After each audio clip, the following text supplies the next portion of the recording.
on the Georgia side of it as a player, and Mike Bobo, for the first time, finds himself on an opposing sideline against his alma mater in somewhat unexpected dynamic. Came in to be the play caller, offensive coordinator under Will Muschamp, finds himself in an interim head coaching position now, but two players that have now become two head coaches that know each other very well in two programs that recruit against one another, and that defeat last year that South Carolina dealt Georgia has reheated this rivalry. Georgia's going to get the football first, and Mike Bobo had a great performance against Georgia, or South Carolina rather, 25 years ago. The only guy that's had a better one was the guy that's starting at quarterback tonight in his SEC opener, and that's JT Daniels. We'll see the football in just a moment as the Gamecocks get ready to kick it deep. Mitch Jeter kicking it to that man, Kieris Jackson. A beautiful night for football here in the Palmetto State. Temperature in the high 50s. Big cold front coming this way tomorrow, but a perfect night for some fall football. Short kick by Jeter, and it goes out of bounds. And the kickoff specialist will give Georgia good field position to start the game. And here comes JT Daniels. What a debut he made last Saturday night in Athens. Well, it was much awaited. A lot of folks, as the penalties explained to us, anticipating a change at quarterback. And finally, JT Daniels really getting forced into service. Stetson Bennett separating that shoulder on the second series versus Florida. Georgia only completed 9 passes versus the Gators. Change was afoot, and it was available because JT Daniels at that point had asserted himself and shown his confidence in that surgically repaired right knee. First play goes to the ground, and Zamir White, and White is met after a gain of 3. Dogs offense, really, it was so bizarre, Stinch, to see them almost exclusively throw the football with success on the ground. Last week they only had 8 yards rushing. White had 21. Now that 8 yards rushing does include sacks, the yards that Daniels lost, but strange to see a Georgia Kirby Smart offense struggle on the ground all night like they did against Mississippi State. A quick pass out to Jermaine Burton. Wondered if we'd see Jermaine tonight. He's been nursing a quad contusion, but he makes the first catch of the game. It'll be 3rd and short. Yeah, it was interesting. And talking with offensive coordinator and play caller Todd Monken, he said, look, I feel like maybe I got away from the run a little too early. Mississippi State's good up front, but from a play calling standpoint, he felt like he could have stuck with it a little bit longer. Already here, a run towards the middle of the field, then a quick wide receiver screen to Burton. Pickens did a good job blocking to set up this 3rd and short.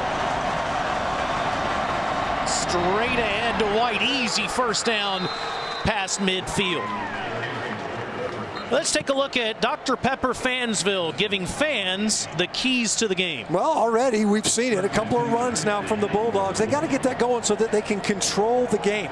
Defensively, find a way to get off the field. They were 6 of 8 on 3rd downs for the Mississippi State Bulldogs last week. They did a fantastic job. For the Gamecocks, they're going to hit some shots downfield on offense and generate takeaways defensively. Fakes the toss, and across the middle, wide open is Trey McKitty, the tight end inside the 20, and wrestled out of bounds near the 10-yard line. A position that fans have been clamoring for around the Georgia program. Get the ball to the tight ends. Trey McKitty, transfer, quick shot, and already JT Daniels starting off hot in the passing game. Graduate transfer, that is, from Florida State. This is straight ahead, and it's White who bounced it out a little bit to the right and still on his feet. The whistle does come down after a gain of a couple. Georgia has not used their tight ends that much this year, but that's the biggest play of the season for a tight end. Kitty injured in camp before the season started. Wide open to give the Dogs an opportunity to score on their first drive of the game.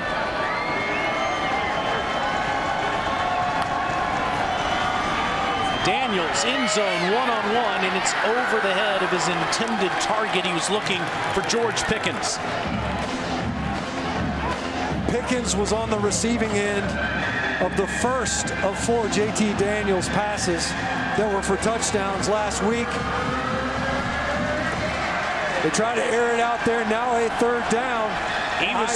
He was incredible on third down last week. He was remarkable. Yeah, there's no doubt. When you saw him 10 of 11 passing on third downs, and 2 of those were for touchdowns. James Cook in the game. Quick pass. Caught. McKinney to the goal line. Marked out inside the 1.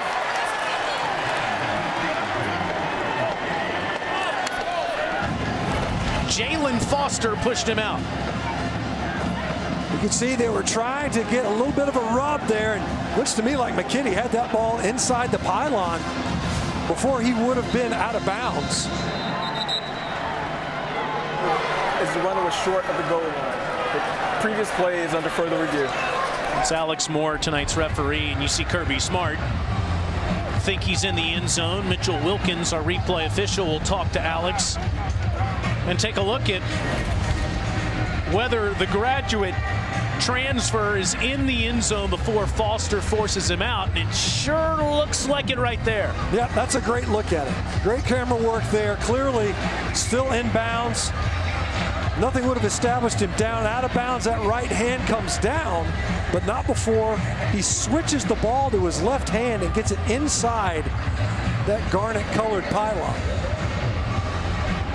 Efficient, to say the least, on this opening drive. We talk about the tight ends becoming more involved. McKinney figuring pretty prominently in this opening possession for the Georgia offense. They've used 5 different tight ends, one of which is Jalen Carter, the defensive player that had the touchdown against Tennessee, and they only have 14 total catches among those 5 guys coming into the game. McKinney already with 2. After review, the ruling is a touchdown. And that is McKinney's first touchdown as a Georgia Bulldog. We were talking with Todd Buck, and we asked, what's the difference among these tight ends? John Fitzpatrick, big body. Darnell Washington has blocked really well as a true freshman, number 0. In 87, Trey McKinney said, they're all pretty similar. He clearly liked something in 87. He got 2 targets here in the opening drive, and one of them, they got the Dogs in the end zone. Jack Podlesny continues the best extra point streak in NCAA history. It's 317 in a row. 7 plays, 64 yards. JT Daniels, the quarterback for the Dogs, gets it to McKinney to pay dirt. Bulldogs with the early score.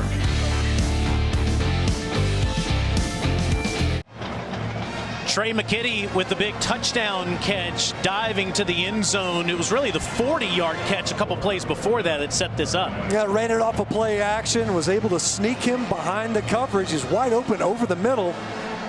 JT Daniels padding those stats, getting the tight ends involved. It's 3 of 4 for 51 yards on that opening drive. The only incompletion was an overthrown ball trying to hit Pickens on the play right prior to McKinney muscling his way into the end zone. Jake Camarda kicking to Zaquandre White at the goal line, and he's coming out. And he's down at the 19-yard line. Let's send it to the field and Alyssa Lang. Yeah, guys, we've talked about quarterback shuffles for Georgia. The same is the case for South Carolina. Tonight it'll be the freshman Luke Doty making his first start after playing the last half of the game last week against Mizzou, and he really gave this Gamecocks offense a spark that they've been looking for all season. He can run it, he can throw it, he gives them a ability to take off and run. It helps that he's built like a Mack truck, too. His teammates impressed but not surprised with his leadership. Just a week ago, offensive lineman Sedarius Hutcherson says he always walks around with a ton of energy, constantly high-fiving everyone. Mike Bobo said they used to have Positive Thursday in the building, which eventually was renamed to Doty Thursday because of his infectious, positive attitude. And I can tell you, when he ran out of the tunnel tonight, he ran straight to the student section to get his guys hyped up. I love it. Luke Doty Thursday is what's it called because of the guy's attitude. He's already got a smile on his face, and I got positive news. moves for the Gamecocks, Alyssa. Offsides on Georgia, re-kick. See if you can improve that starting field position. We saw Doty there on the sideline with most accomplished quarterback here in the South Carolina football program, Connor Shaw, now an on-the-field coach for the Gamecocks. It was interesting talking to those South Carolina coaches. They said they kind of remind them a little bit of Connor Shaw. This is an even better kick than the first one, and this will give South Carolina the ball at the 25 instead of the 15. Here's Doty, the freshman from Myrtle Beach, South Carolina, coming into the game in the second half against the Tigers, like Alyssa was talking about last week. Looked impressive in the last 30 minutes of the game. He really did. And I was surprised at how well he threw the football, because we knew he could make plays with his legs. Extending plays, scramble yards. Last week, he ended up being the leading rusher for the Gamecocks. 11 carries for 59 yards. A lot of that were not called runs. He was just trying to make a play with his legs. He's got the most important Gamecock in the backfield with him. We have another whistle.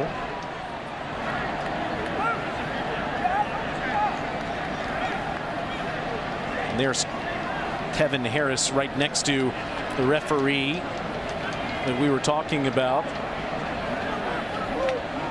Evidently some issue with the clock, and we'll see if we can get that straightened out. But please reset the game clock to 12 minutes and 5 seconds. Thank you.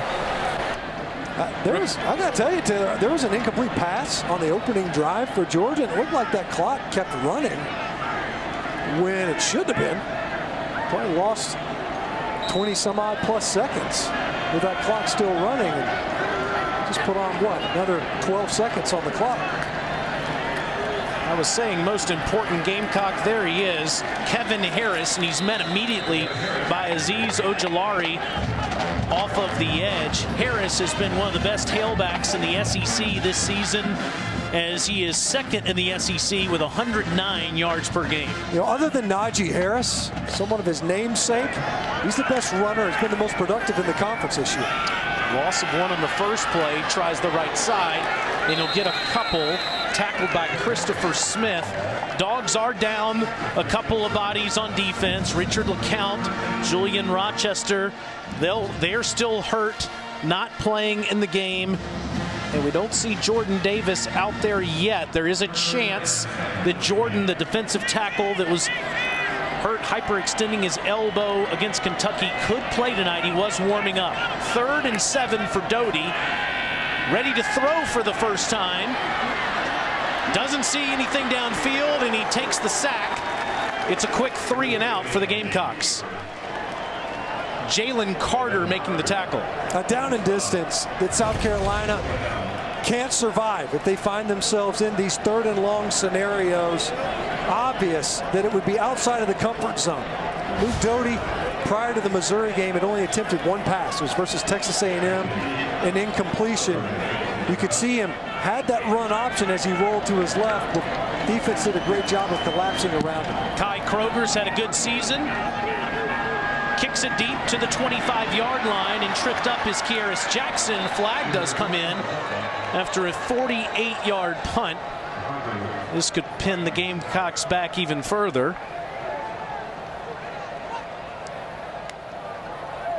A really nice play. During the return, illegal block in the back, receiving team number 5. 10-yard penalty, first down. Of course, that's Georgia that'll be pinned back even deeper. Matt Landers called for that penalty. Georgia will be back on offense after JT Daniels takes them down the field on the first drive. Back out there again here on a Saturday night.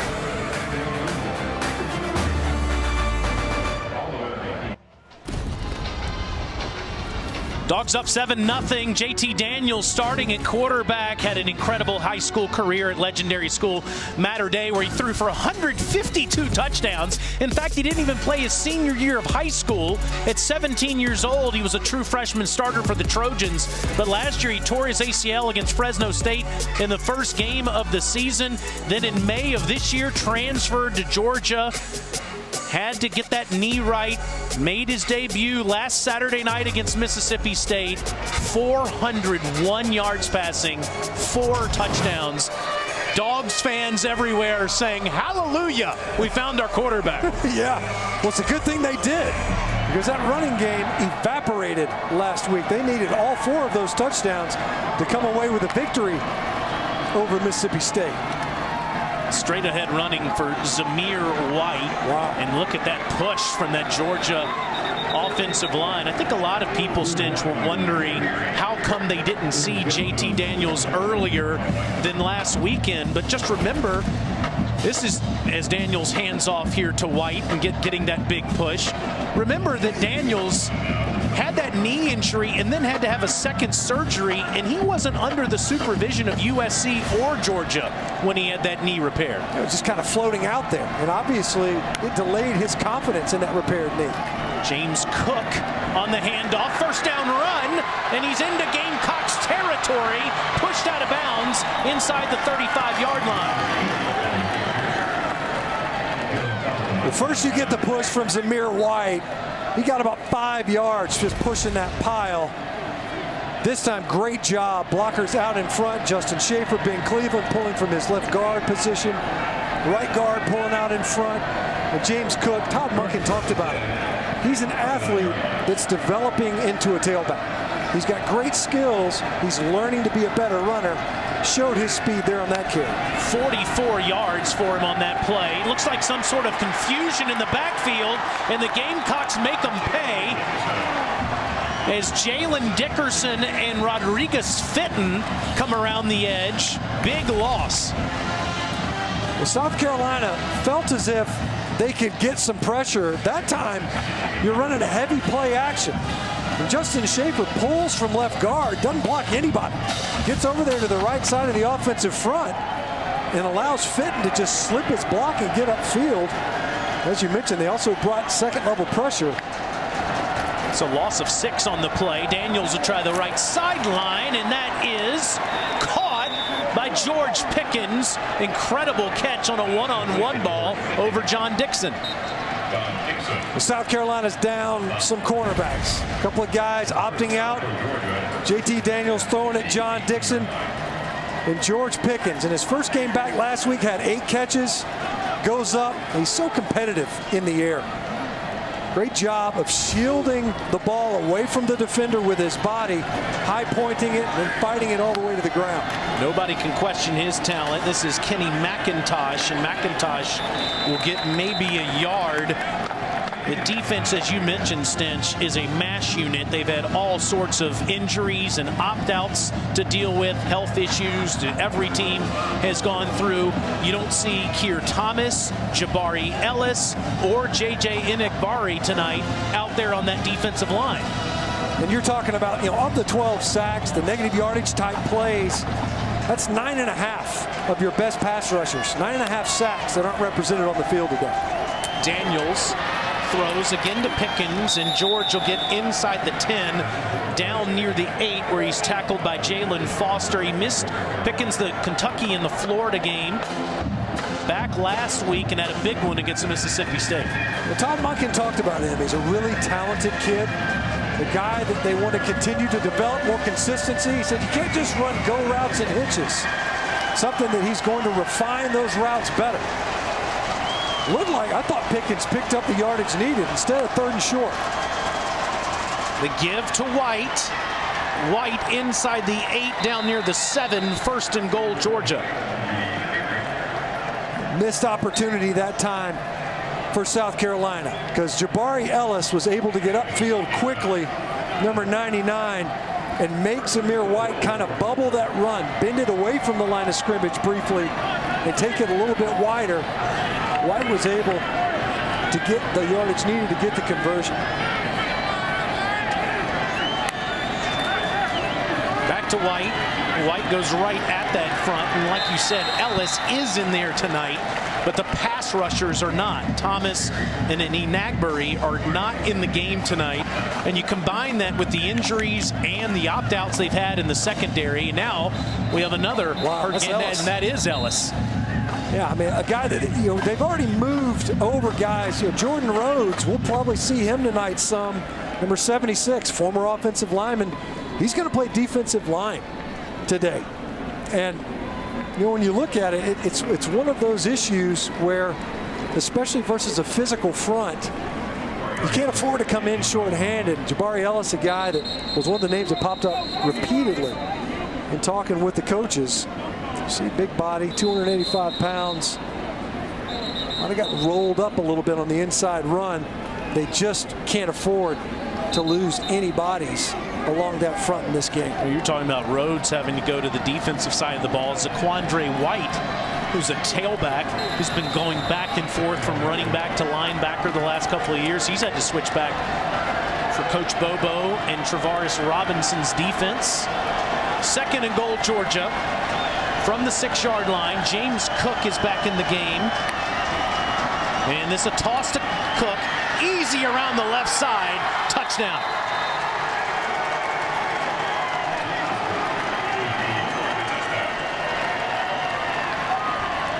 He's learning how to be a tailback. He is one heck of an athlete. He's definitely got this run play down. As you see, once again, a couple of fold schemes, pin and pull at the point of attack, where you create angles, get down blocks, and then you pull big bodies out in front, just like the long run that Cook hit earlier, this time to the left side of the formation, again into the boundary, and that time ending in the end zone. Podlesny with the extra point. 9 plays, 82 yards. And a bunch of people looking like Matt Stinchcomb pushing James Cook into the end zone. All Georgia Bulldogs in the first.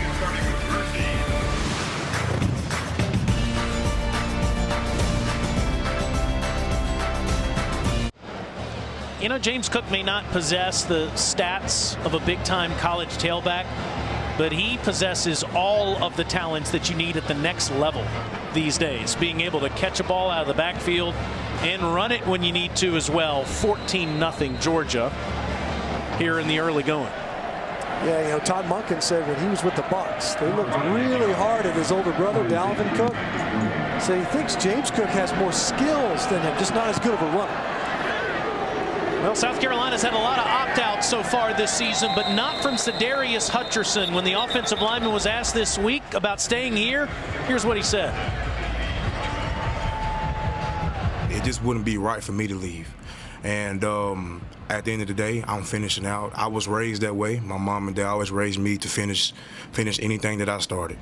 And that's what I'm going to do. I'm going to finish these last 2 games like a man, regardless if we win or lose. But I'm not going to trade these guys for anything in the world. I know that means a ton to any team, guys, who's going through anything like this, a coaching change with just a couple of games left in this season. Mike Bobo, though, not surprised, saying that's just who Sedarius is. He's a leader. Hey, boy, is he, as Doty is run out of bounds to get a yard. And Stinch, this isn't a shot at the guys that did decide to leave. Each situation is different. And in this COVID time that we're living in, no one's passing judgment. We know this, though. Sedarius Hutcherson will be proud of the decision he made for the rest of his life. Well, it's definitely a team-oriented decision, no doubt. Selfless to stick it out like this and finish what he started. On the 2nd and 9. That's caught by Jalen Brooks with Shi Smith out of the lineup due to a concussion. Xavier Leggett out as well. Jalen Brooks might become South Carolina's go-to receiver in these final 2 games. He was kind of plagued by drops when he first got back out there on the field. That can be expected, you know, anticipated, knowing that he had been on the shelf, wasn't eligible to play, but he is the deep threat. He is the one that can stretch the defense if we see any downfield throws. Under center goes Doty. In trouble, tries to throw it back to Harris, but he's under heavy pressure in the backfield, and that is Jalen Carter forcing the 4th down. Well, Jalen Carter, it looked like he was clearly going to chase the fake to Dakarian Joyner. And then he comes off of it, realized that Doty still had the football. They were trying to set up a screen back to the left side of the formation. Instead, Carter hits Doty with the belly-to-belly suplex. Jordan Davis not being able to play tonight, and Jalen Carter, the true freshman, picking up the slack. Fair catch made by Kieris Jackson. Fair catch at the 22-yard line. Just outside the 20-yard line. Tonight we'll have SEC football final hosted by Dari Noko with Gene Chizik and Chris Doring. They'll take you through the biggest stories from the day and break all the college football games down.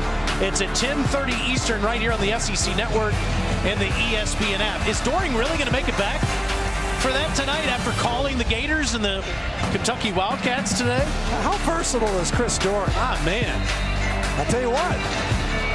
Bet they were glad to have him down there in the swamp. They probably felt like they needed him there in the first half. Yeah. Kind of tough sledding for the Gators early on versus Kentucky until they got that punt return. Trask and company got it going. Georgia's having no trouble in the first quarter here. Another carry to White. JT Daniels just looked great, Stinch. The first 2 drives, 5 of 6, 74 yards and a touchdown. And this is really what the offense is to look like. You know, you see Zamir White. Man, the yards after contact in this game already. Another tough run for him and by him. As you see Ernest Jones down on the field for South Carolina, the frustration showing. He is the leader of that defense. Without any question. Came into the game leading tackler, 85 total tackles coming into this one. A little nicked up, it looks like. Let's go back down to the field and Alyssa. You guys were talking about JT Daniels and just how excited Georgia fans are to see him play again. Well, Kirby Smart described JT as type A, says he asks questions about literally everything all the time to the point where he drives offensive coordinator Todd Monken crazy. So obviously we had to ask what kinds of questions. He said they're so specific and so many I can't even think of an example, but he asks a lot. He is always dialed in. Monken was just shaking his head at how prepared he is. Another handoff to White, to the point where you could argue that he's over-prepared. Just has this incredible obsession with the game. And in fact, Todd said that the only other quarterback that does this kind of film work and understands the game that he's been around is Ryan Fitzpatrick, the Ivy League grad playing for the Dolphins. Yeah, that's a big brain to be compared to. Good-looking beard. Starting tomorrow for the Jets. Tua's thumb is banged up. This is a handoff to McIntosh, and McIntosh has the first down as Zapile carries him past the 45-yard line. Boy, Georgia just going right at that South Carolina front. That's 13 more. A split zone. Watch Trey McKinney on the backside. Nice push. Nice push right at the point of attack. Unsurprising. You know, we talked about it coming into this one. Kind of a skeleton crew defensively for South Carolina, and Georgia certainly taking advantage of that. Some strong runs, some nice holes on the inside. McIntosh again with wide open space in front of him. Cuts it back inside the 25, down near the 20 before he's finally tackled. Big gain for the sophomore from Fort Lauderdale. 4 yards. It's pretty good vision. You see him nice cut back. That hole was about 4 yards wide, right along the line of scrimmage. These running backs, they're getting free entry into the heart of that South Carolina defensive front. White out, McIntosh out, White back in. And here's Zamir. And look how wide open that space is. Just the easiest touchdown you'll ever see. 22 yards for Zamir White.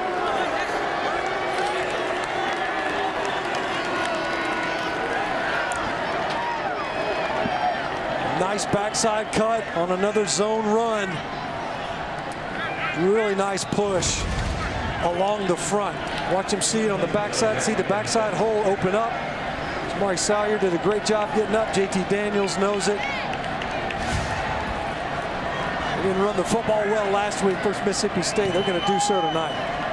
Only 8 yards rushing last week against Mississippi State. Already 151 in the first quarter. Zamir White had been doing a lot of workhorse carries already early on in this game.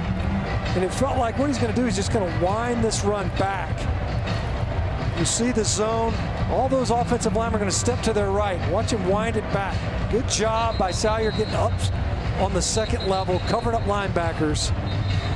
I'm not sure Zamir White was touched on that touchdown run. That's an offensive front for Georgia that was probably embarrassed a week ago. They protected relatively well. but they did not run block well at all. And they didn't handle the movement of that Mississippi State defensive front. And it undid a rushing attack that was intended to complement J.T. Daniels in his first start coming back. They are definitely asserting themselves and taking advantage of some of the deficiencies of the South Carolina personnel. And Kirby Smart said we were running the ball somewhat effectively early in the game and got away from it. I wonder if that was due to JT in his first game trying to feel things out. Nevertheless, back on track as that one. I don't think we've had a clean kickoff yet. I think we've had a flag on every kickoff so far. 100%. This will be marked at the 35-yard line. Free kick out of bounds, kicking team. The ball will be placed at the 35-yard line, first down. You know, we showed at the beginning of the game Israel Mukwamu's pick six. He had 3 interceptions in that win against Georgia last year, and Will Muschamp celebrating. Both those guys are gone. Jake Fromm, of course, gone on this other sideline. So many faces have changed. Now you've got Mike Bobo as the interim head coach against his old team tonight. And the Gamecocks, shorthanded, doesn't even suggest how bad the situation has been for South Carolina in 2020. This is a quick throw out of the backfield. It goes to Josh Van, and Van will get past the 40-yard line. Nice play design that time. Get the ball outside. As you can see, Coach Bobo's been around the game a long time. He's the head coach at Colorado State for 5 years. To the ground, and Harris bouncing off Georgia defenders. First down, Gamecocks. How about that run from Kevin Harris? We talked about him at the top. The top rushers in the conference, the most physical runner in the conference. I'd co-sign on that. Nowhere to come, nowhere to go at the point of attack. And they're bouncing off of would-be tacklers. That's the second time he's come up and stomped Christopher Smith. 29 for Georgia. Getting a mouthful of number 20 a couple of times now. Doty, little trickeration back to Doty. Down the field, caught inside the 20-yard line. It's Nick Muse, the tight end. And why not? You hadn't done much offensively. A handoff, fake reverse, flea flicker to your second leading, at least available receiver, Nick Muse, tight end. Now to the ground in Harris. And Harris shoves Eric Stokes after a pickup of a few. That was a 35-yard play that put them in this position. Well, we talked about it at the top. The keys, get a takeaway defensively. Hadn't seen that, but you got to take shots on offense, and now they're in the red zone. Quick throw, it's Brooks with Muse blocking in front. First and goal, Gamecocks. Great job by Brooks breaking that first tackle. He picked up another 4 yards, and you can see South Carolina trying to stay tempo. Harris. And he's wrestled down at the 2 after a pickup of a couple, as that's Lewis Seen with the tackle. If there's going to be a safety coming up to make a tackle on Kevin Harris, Lewis Seen's not a bad option. As you see him, pretty violent-looking tackle. As you see Kevin Harris trying to say, hey, man, horse collar right there? No, it was a clean tackle. Not always a good idea to go up high on number 20.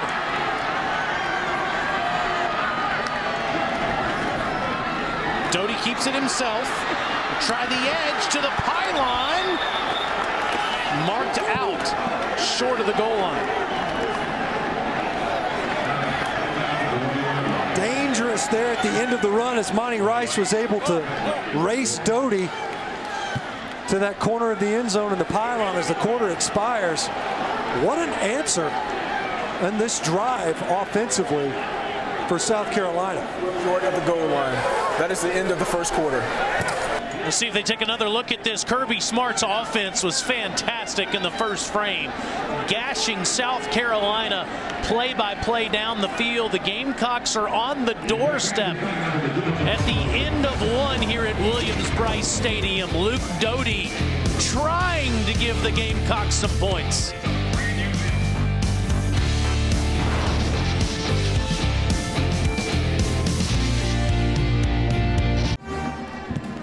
Dogs up big, 21-0 at the end of the first, but the Gamecocks are on the doorstep at the 1 yard line. They had to go 98 yards from one 1 yard line to the other at the end of the first quarter. Stench, what does Luke Doty and the Gamecocks, what do they do here on this 3rd and goal from the 1? Well, as we mentioned, one of the most physical runners, a full house backfield. And the give goes to Harris easily into the end zone, following those 2 fullbacks. Adam Prentice and Javon Gwynn both lined up in the backfield. They lined up in this formation last week. They moved Sedarius Hutcherson over to the right side to bring in an extra lineman and allow Javon Gwynn to be a lead blocker. Thought to be the strongest player on the South Carolina roster. And it's fitting that Kevin Harris is able to bull his way into the end zone. 8 plays, 65 yards, one of the best in Gamecocks history. Parker White with the extra point.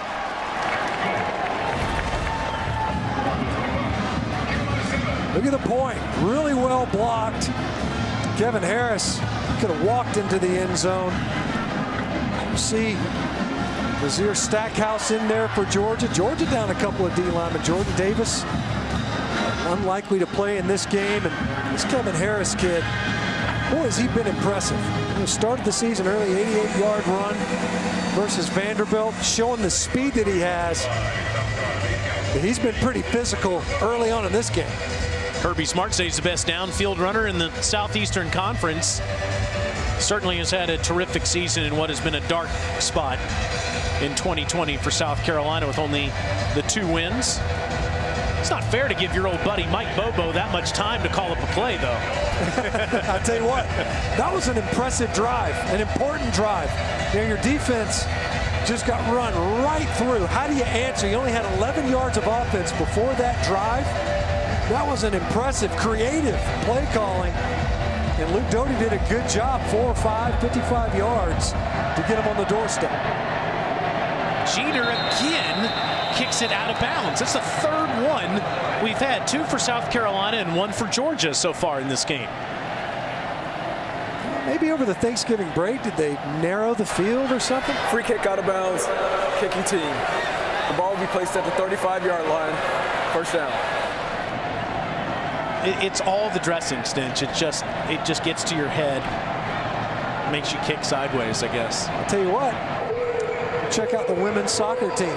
That's right. Get somebody else to kick off. It worked out for Vandy today. What a story that is. That was impressive. A historic day in college football, to be sure. Sarah Fuller did a good job kicking off. She kicked it to the 35-yard line. Yeah, kept it in bounds. On purpose. Now Daniels back on offense. Play action. He wants to load up, throwing the deep ball.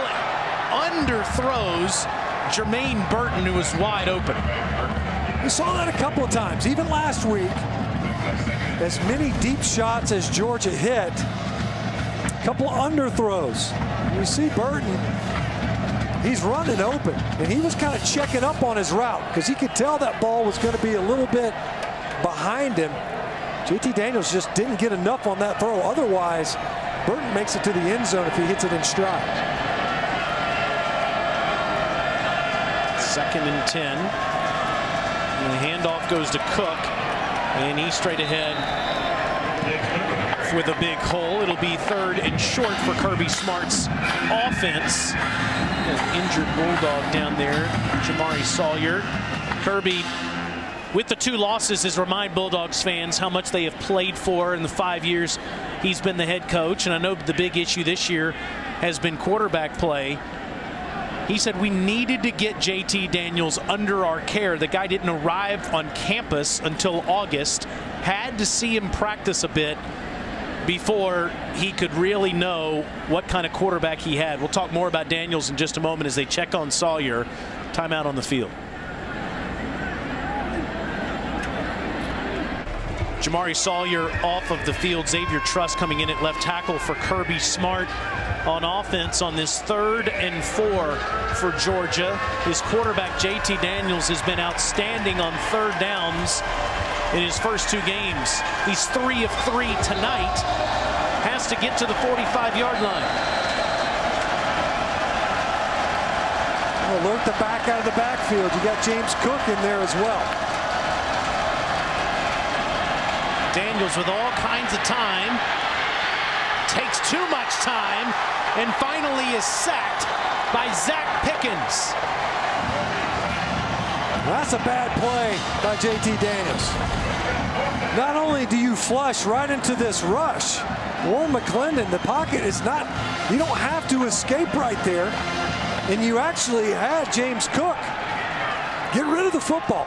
Give your running back with the ball in space a chance to make a play. He wanted more, pulls it down, and Pickens with a big sack and a negative yardage play.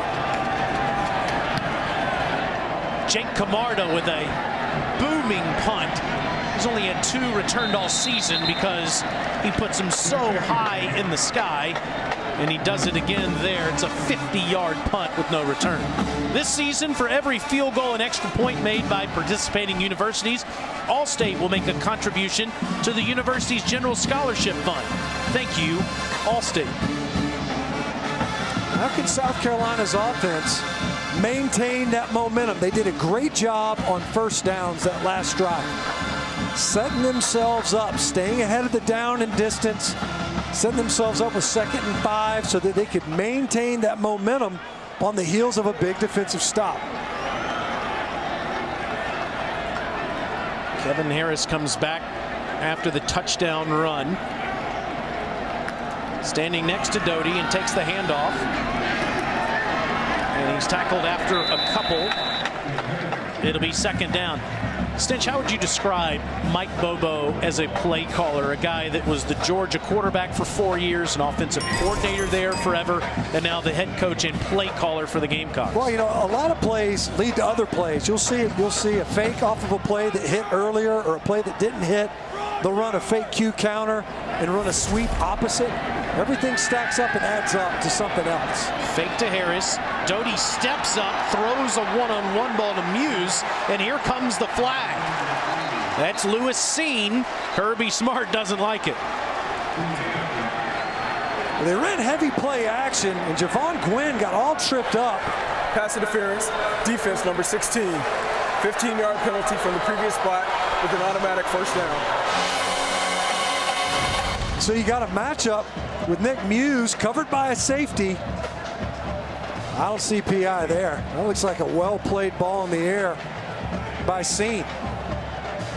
And the ball's really high. Both of them are going up for it. I don't see where there could have been a PI. It's probably, obviously, oftentimes you see coaches who are on the receiving end of those penalties argue against it. That time it looked like it was warranted. Regardless, PI giving them a fresh set of downs and picking up a free 15. At the 40-yard line, back to Harris again. Kevin, 1st down run into Georgia territory.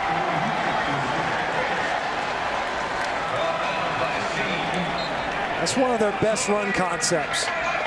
They're able to pull a couple of linemen, call it the moon sweep. It's the old buck sweep. Get your 2 guards or guard and center out in front. Same play again. 13 yards on the last one, and this one goes inside the 40. Nice play on 1st down. It's funny how that terminology has changed as the years have gone on, Stinch, whether you call it a buck sweep or a moon sweep or whatever you call it. It's timeless, isn't it? Well, it's all these guys that come out of the same kind of coaching tree. And, you know, they call it the moon sweep at Georgia because they learned it when Kirby Smart was coaching under Saban. Out of the game goes Harris, and into the game goes Rashad Amos, the freshman from Fayetteville, Georgia, pressed into action after Zaquandre White had to switch sides of the field and play some defense. He'll get some carries tonight with Deshaun Fenwick. How about that play design? A delayed handoff, wait for the defense to react out wide, and then run a draw right up the middle.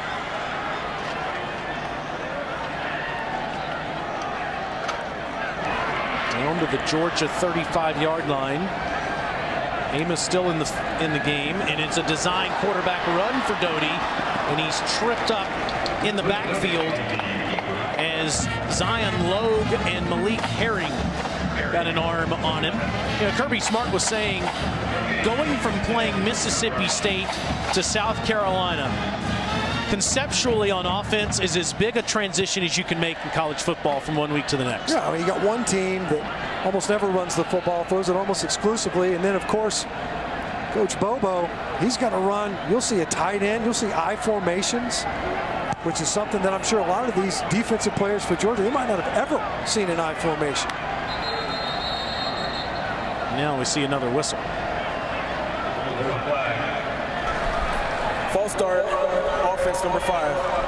5-yard penalty, still second down. And I think that those that have been college football fans for a long time are so conditioned to an I formation.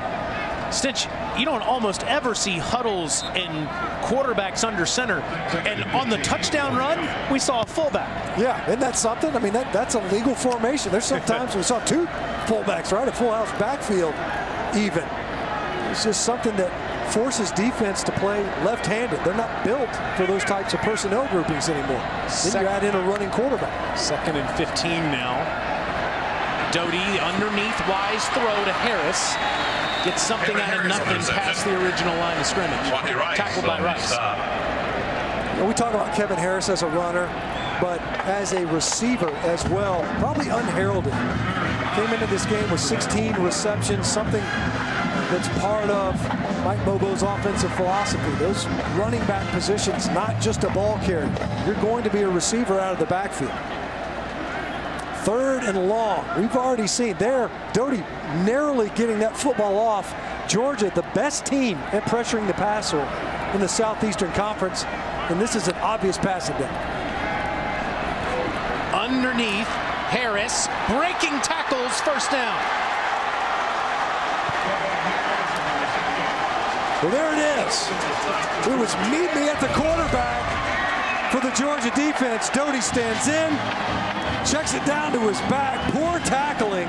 Nazir Stackhouse just sliding off of Kevin Harris, who battles his way to the first down. Amos back into the game, trying the right side, and he'll get a few. It'll be 2nd down, tackled by Eric Stokes. You mentioned Amos in there. No Deshaun Fenwick available for South Carolina in the offensive backfield. No Shi Smith, one of the top receivers in the Southeastern Conference. South Carolina lost him on their 2nd series, only the 6th play of the game last week. Had 54 catches for the Gamecock offense. Amos again, this won't work. That's a loss on the play as Quay Walker comes in there to make the tackle. It'll be 3rd down. They're trying to get the ball outside.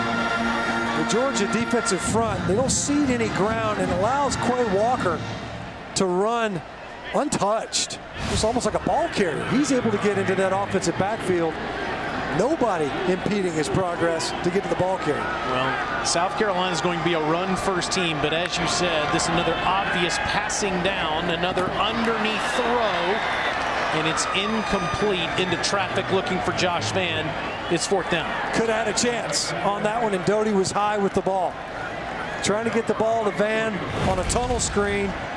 Georgia brought pressure. They end up bringing 6 defenders. See him get upfield. If he catches that cleanly and underneath, Vann's got a chance to pick up a first down and more. Instead, Doty too high, too hot with that throw. Parker White to try this 40-yard field goal to make it an 11-point game. 5th-year senior from Mount Pleasant. He's had an outstanding career. He's got one heck of a leg. 21-10 is the score between these old SEC rivals in Williams-Brice Stadium.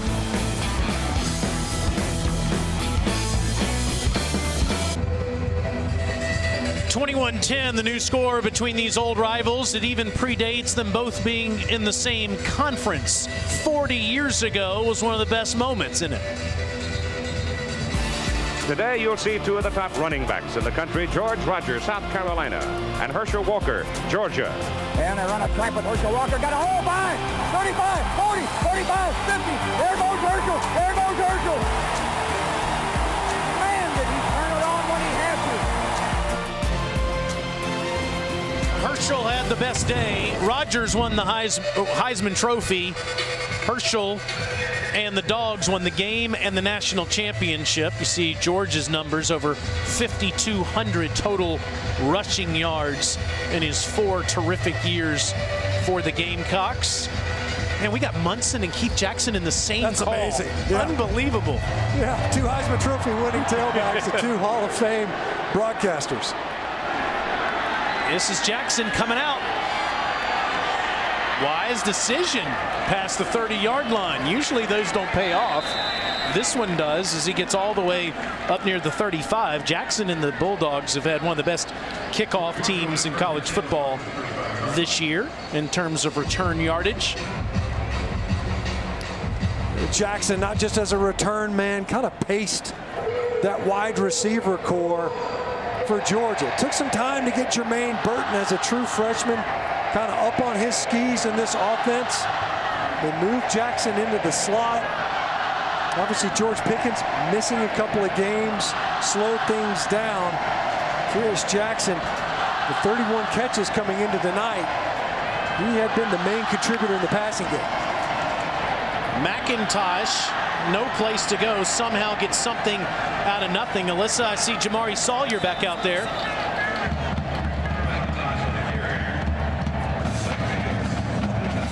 Walking around on the sidelines and really testing that right leg. He was limping on it for the first few minutes. Like I said, in and out of the injury tent, did some jogging, got down in his stance. He's back out there, but I'd keep an eye on his position. Yeah, it didn't look like there was much. Like he got rolled up a little bit, maybe on his ankle. It looked at first like they were assessing his knee.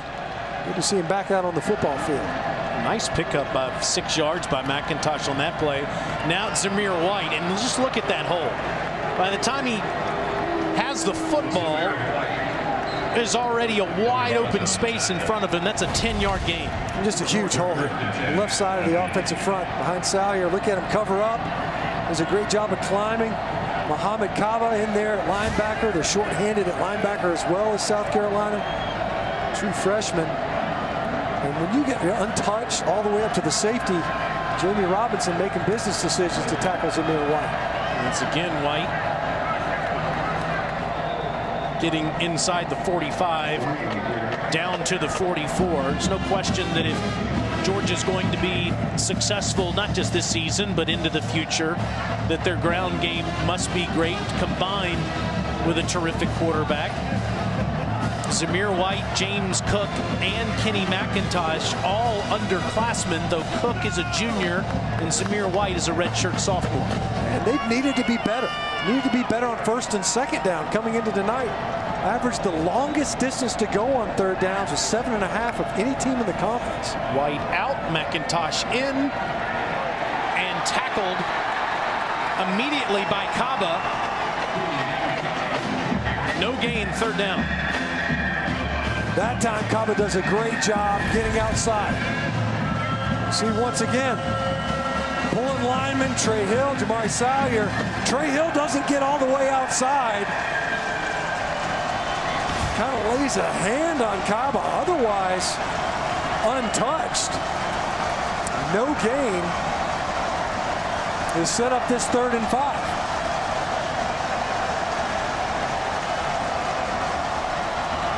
Sticking on the ground, easy first down for James Cook. He did step out of bounds at the 32-yard line. All 3 of the Georgia tailbacks being used on this possession. We talked about on a previous 3rd down. James Cook in there, could be a receiver. Could hand it off to him on a 3rd and 5. You usually get light boxes, fewer defenders in the tackle box. From tackle to tackle, get an opportunity to pop a run as Georgia did there. 14-yard pickup for the junior from Miami. Fake to James this time, and it's to Pickens, who had trouble making that catch at first. Grabs it at the 29-yard line. Pickens gesturing to the sideline. Hey, what are we going to do? They fake the zone. JT Daniels flips it out there. Pickens, he was looking to make a move before he had that ball all the way looked in. It's run after the catch, something that Todd Monken talked about. That's something that Pickens has focused on, getting those yards after the catch. Talent is not the issue. It's learning how to play the position fully. How about James Cook? Nobody touches him. Touchdown, Bulldogs.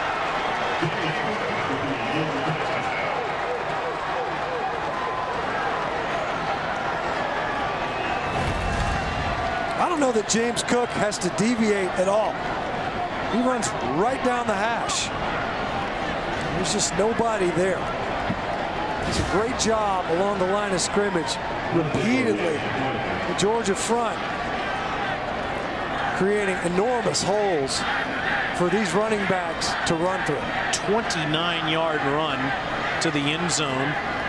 And after the Gamecocks had scored 10 unanswered, offensive coordinator Todd Monken goes to the ground 6 of 7 times on the drive, culminating with the touchdown run by the junior from Miami. All Georgia in the first half.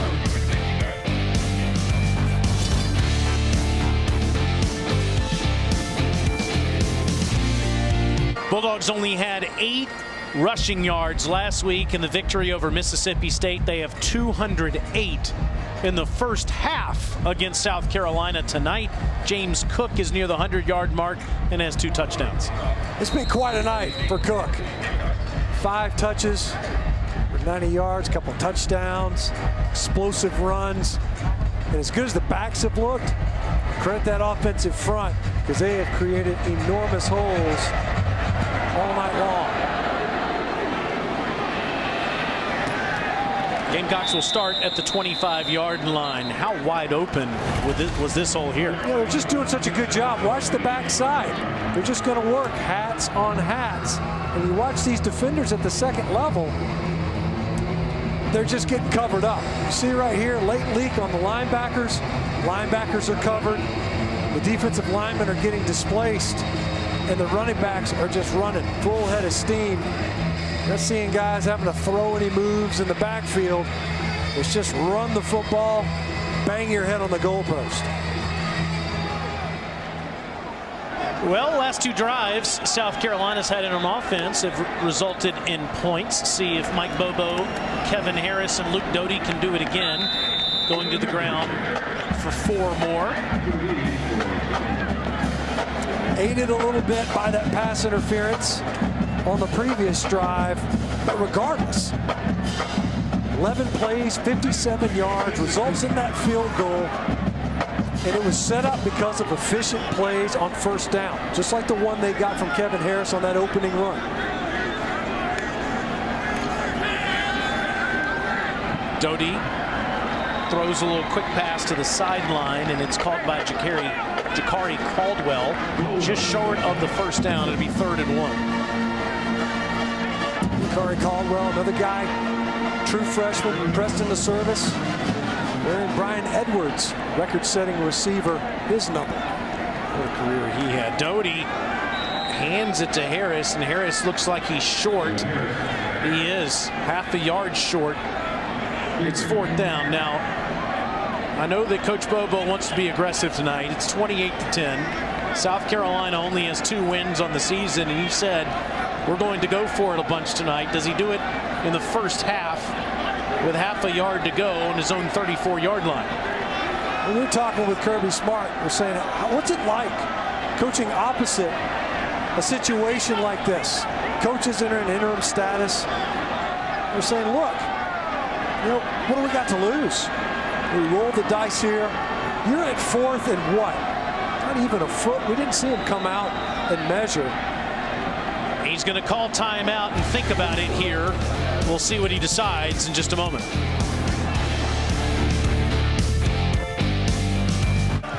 Darian Chiz, the Gamecocks are going for it on their own 34-yard line in the first half. Down 28-10. Mike Bobo figuring this is the only way he can beat his alma mater. Playing keep away. Hands to Harris, no way. Not even close. Now Harris with the second effort. Wow. There was never a whistle. The Dogs gave up on the tackle, and Harris got it. He was stopped, except he wasn't. Look at this penetration. Ojulari just slides right down. Didn't play Luke Doty at all on the keep, which is what they were counting on. What an effort by Kevin Harris. It sure was. Harris gets maybe a yard on the next play. Ojulari and Monty Rice both came in there, and Harris slips out of Ojulari's hands to give the Gamecocks new life. And South Carolina does get the football first in the second half. So there's a real chance Georgia doesn't see the ball again if South Carolina can continue this drive. Back-to-back possessions is what you're trying to get, and also deny the other team's offense a chance at your own end zone again. Underneath throw to Harris as they continue to get it to their best playmaker. And Harris tackled in space by Tyreek Stevenson. It'll be third down, clock still running. Good job. Just checks it down. Harris out there, swing pass, right out of the backfield. Stevenson, that's a load. The Tyreek Stevenson's coming up to try to make a tackle on, and Kevin Harris. Still, what an effort on that 4th and short. 3rd and 4. Gamecocks just 2 of 6 on this play tonight. Doty slips a tackle, gets out of bounds up at the 46-yard line. That's enough for a first down. This is the old version of a run-pass option. All these sprint outs. Boy, might have got a favorable spot there right on the line of right at the boundary. They're going quick. Well, he tried to get it off, but I think they're going to take a look. He may have gotten it, but it's close. As the runner made the first down, the previous play is under further review. You can see, I think you can hear Mike Bobo saying, "Whoa, I think we got that ball off before you stopped play."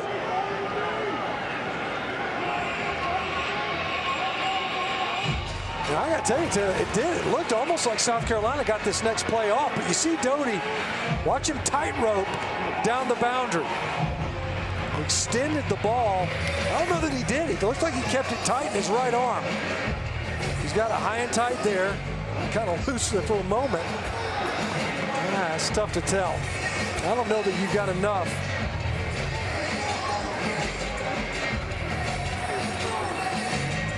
I think initially Kirby Smart and the Georgia staff was probably wondering if he stepped out at the 44. It didn't appear so, and like you said, Stinch, doesn't look like there's enough to overturn it. You would think the call stands. Although the season we're having with these predictions on the calls, maybe we'll just sit back and watch. I can't believe you even went out on that limb. That's a rickety branch. After review, the ruling on the field stands. All right. First down, South Carolina. We got one right. We missed you, Matt Austin. You were due. We were due. I got to tell you, it looked like South Carolina got that next playoff before they stopped. But he had to get to the 46. You see the change. You drop in the change there. He's in bounds. He's out of bounds. But that ball right there, the 46-yard line, it's a good call out there on the field, I believe. So Gamecocks keep it with 1:13 to go. First down. Now Amos in the backfield. Doty in trouble, gets rid of it right at the last second. And Rashad gets past midfield. Boy, Doty took a hit from 2 Georgia defenders. He doesn't lack for courage. That's a couple of times where he's gotten sandwiched in the backfield. Checked it down again. They were trying to get it to Jalen Brooks over the middle. Couldn't get it downfield. And yeah, he gets grilled once again. Jermaine Johnson blowing the boom. This is Muse. First down, Gamecocks, out of bounds inside the 40. They're saying they want to get the ball more to Nick Muse. They have to. No Shi Smith. He is their most reliable receiving option. It's come up big a couple of times. Continuing to go quick and just taking what the defense gives Doty all these underneath throws. South Carolina's so limited by downfield receivers due to opt-outs and injuries. So instead, use the tight end, use your backs out of the backfield. Doty's done a good job of that so far tonight. 10 of 12 passing here in the first half. Under pressure, and he's tackled down near the 30 at the 31-yard line. Timeout, Gamecocks with 49 seconds left. That time, excellent coverage downfield. Nowhere to go with the football. And we saw last week, Luke Doty, how effective he can be when he's innovating, scrambling, extending plays. Second down, couple of nice runs versus Missouri just to keep drives alive. Haven't seen a ton of runs from him here tonight, but you can see that he can be elusive.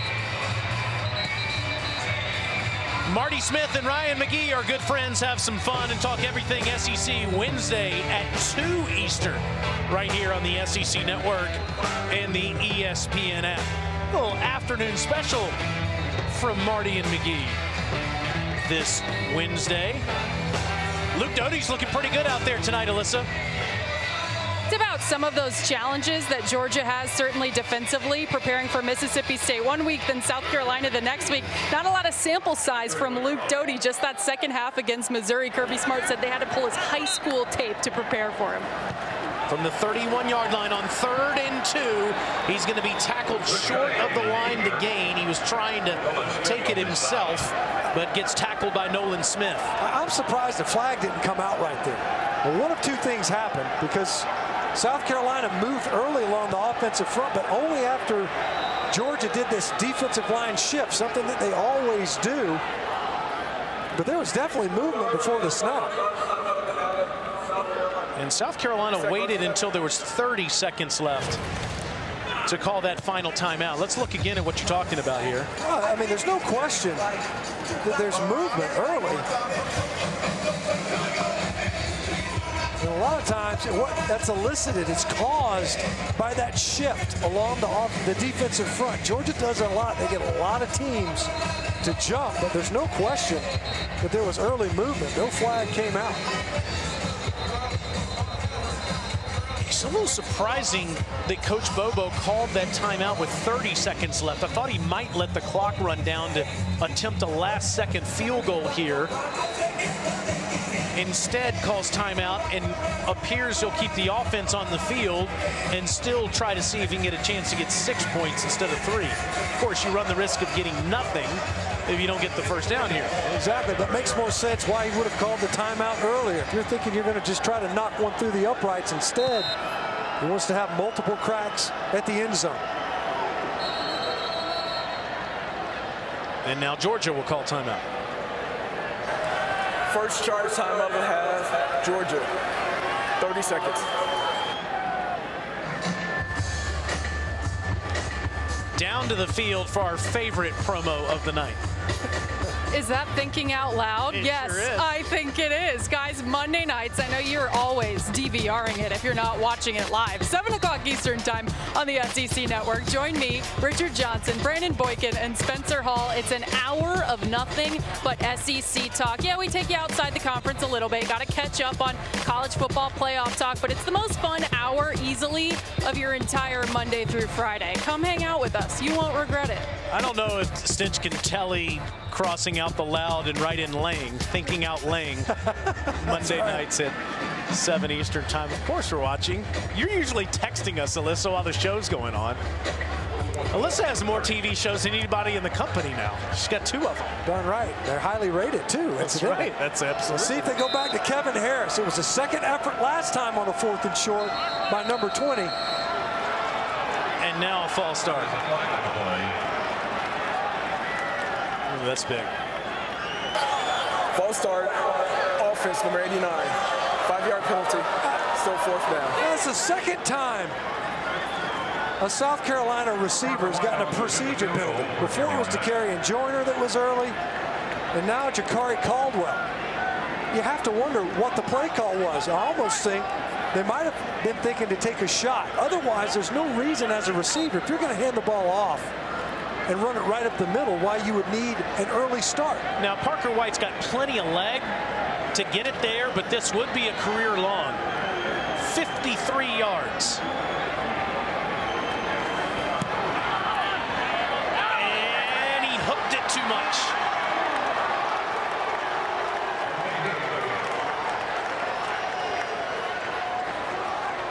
Say that about 5 times around.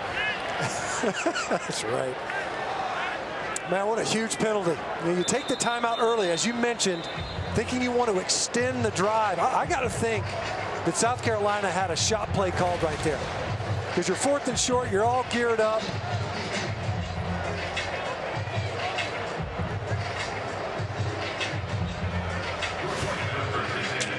I didn't see the move. I didn't see the motion.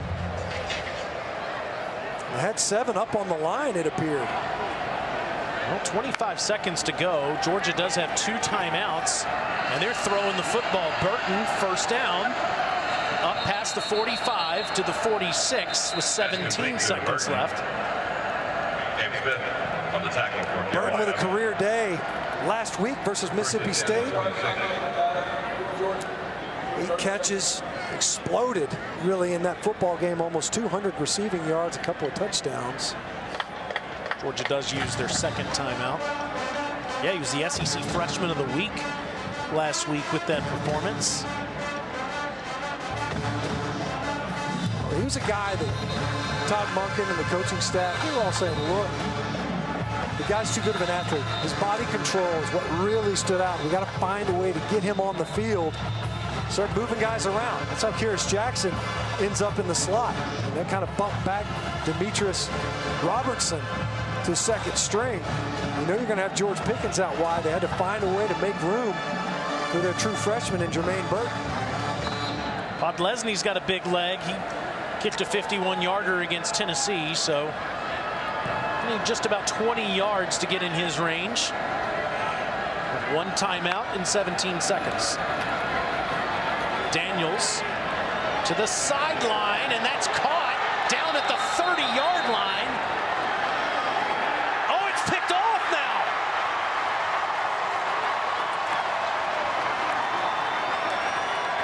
How in the world did Jamie Robinson end up with that football? The ball sailed a little bit, but you see the shot that Kearis Jackson took. Well, that's how. What a great play. How about that? Jalen Foster was the one that jarred it loose, and it ends up in Jamie Robinson's hands. Kearis Jackson has this football. It sails a little bit, and Jalen Foster runs underneath it, and that's just enough contact. Jars the ball loose, and Jamie Robinson, who was coming over from his safety spot, comes up with the turnover.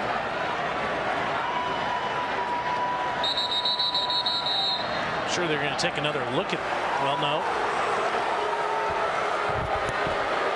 3rd and final charge timeout of the half. Georgia, 30 seconds. I'm sure Kirby Smart would like them to take another look at this to make sure that Robinson had a foot down and had possession of the football, but that was unbelievable. Jackson taking that hit and somehow Robinson coming up with the football. This is his 2nd career pick. First one he's had this season. Also have to think, obviously you want to get this call right defensively. If you're Georgia, I also think maybe they want to take another look at it. Kearis Jackson almost makes a great catch, bounces right off of him. He's definitely in bounds. Great effort play. Jamie Robinson tracking that ball. It was really Jalen Foster running underneath Kearis Jackson that jarred it loose. So Doty from his own 30-yard line with only 9 seconds to go in the half. Under pressure and sacked very quickly by Ojulari to end the half.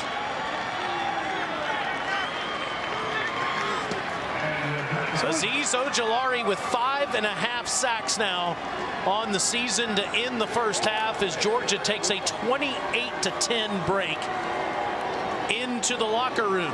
Coming up, it's the Regions Halftime Report with Dari Noka and Gene Chisholm. Luke Doty making his first career start, true freshman for the Gamecocks, down 28-10 to JT Daniels and the Georgia Bulldogs as we get ready to start the third quarter. I've always wanted to be taller than you. What kind of shoes you wearing over there, pal? Man, I ate a lot during Thanksgiving. Impressive. Grew a foot. With the College Football Hall of Famer Matt Stinchcomb, Melissa Lang, I'm Taylor Zarzer. How about the Dogs' ground game in the first half? 208 yards, and if you don't have that sack from JT Daniels, they would already have eclipsed their season high. Huge holes all first half. James Cook able to get going, ripping off big runs. He finished with almost 100 yards in the first half alone. 2 touchdowns. Zamir White, McIntosh getting in on the action. But really, it's the big boys up front that are doing work. And as Kirby Smart talked about it, going into half, offensively, Georgia taking advantage of South Carolina. They don't have the bodies. Their frontline guys along their defensive front, they aren't out there. Jordan Birch, their prized true freshman. Keir Thomas, one of the better defensive linemen from a versatility standpoint in the conference. He's not out there. Aaron Sterling, Brad Johnson, and Agbury. I mean, some really good football players. Gamecocks will get it first, Alyssa. Hey guys, I just caught up with Gamecocks coach Mike Bobo and talked to him about what he said to the team at halftime. He said defensively, we've got to get more guys to the ball. We have got to stop the success they're having running it. I asked him how impressed he was with Luke Doty in the first half. He said he's been impressed with his poise and what he's been able to do in the pocket, but he also reminded the offense that they're not going to win this game on one play. They need to be consistently better across the board. See if they're able to do that here on this first possession with Doty, who was very good with intermediate throws, 11 of 13 for 104 yards. Back to the ground. Somehow Harris trying to fight off Monty Rice, unable to do it. Let's take a look at our first half stats brought to you by Zaxby's. Well, it was impressive, to say the least. And it starts with the rushing yardage, the total yards for Georgia fueled by that. Of course, third downs, highly efficient for Georgia, 4 of 5. And you see the yards per play, almost 9 yards per play, 9 yards per carry in the ground game for Georgia. Something that certainly South Carolina's got to find a way to slow that down to have a chance here in the second half. Doty fakes it to Harris, now throws it behind him. That's a backwards pass, and it'll be marked out of bounds back at the 17-yard line. That's a disastrous play. The negative yardage, because it's going to get spotted where it goes out of bounds. As you mentioned, this is the same as a fumble. Backwards pass.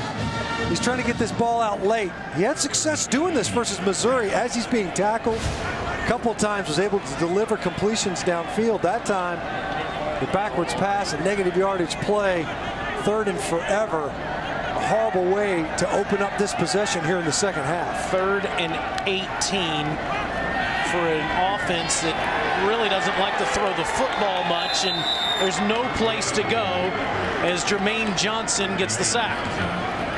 A quick 3 and out for Kirby Smart and Dan Lanning's defense. A lot of youth on that series from Luke Doty. As we talked about what Alyssa was sharing, Mike Bobo was impressed by his poise. At that time, a poor decision that marred that possession.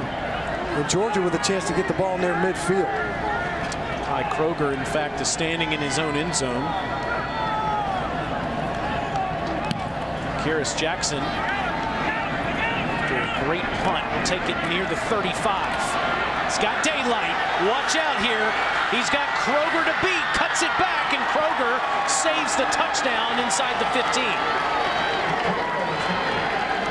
A booming punt from Kroger. Excellent return set up for Kearis Jackson. He kept it simple. Just get upfield. Don't dance. Pick up yardage right now. And he runs right down the numbers. If it weren't for Kroger, he ends up in the end zone as it is. Disastrous way to open up this second half. You get a negative yardage play. Sets up a 3rd and forever. An excellent punt return. Georgia gets their first possession of the second half inside the red zone. Outkick the coverage. 52-yard punt, 51-yard return. It's McIntosh eluding the tackle, cutting it back to the middle of the field, and he's inside the 10. Quickly to Alyssa. Guys, quick injury update for the South Carolina defense. Ernest Jones, who plays the Mike position, sitting in street clothes right now on the sidelines. He is out with an ankle. And that's the last guy you want to lose if you're the Gamecocks. You're right. I mean, that's the mainstay. That was the one cornerstone you still had left in your front seven.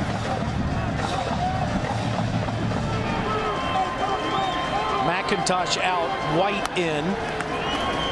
Zamir pushes the pile inside the 5.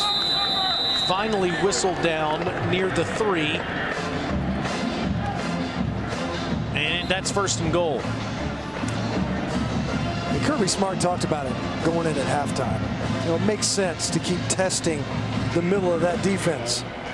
Damani Staley, among others, guys that are being forced. They're playing behind the line of scrimmage. Staley was an outside linebacker, more of a rush linebacker coming out of high school. A guy that spends all his time off the line now, trying to play the run in the box. White right at him.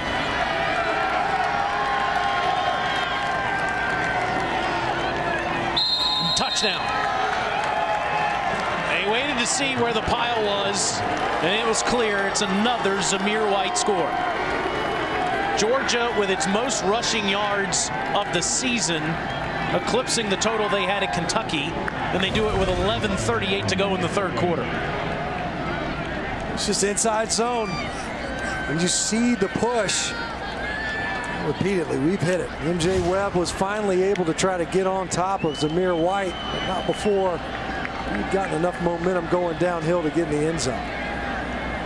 Well, Georgia had a 28-10 lead, and the Gamecocks had the ball plenty of time in the 2nd quarter and got it first in the 2nd half. Had a chance to maybe make it a 1-score game. Instead, the route is on. 35-10. Kearis Jackson makes the South Carolina team pay with a 51-yard punt return.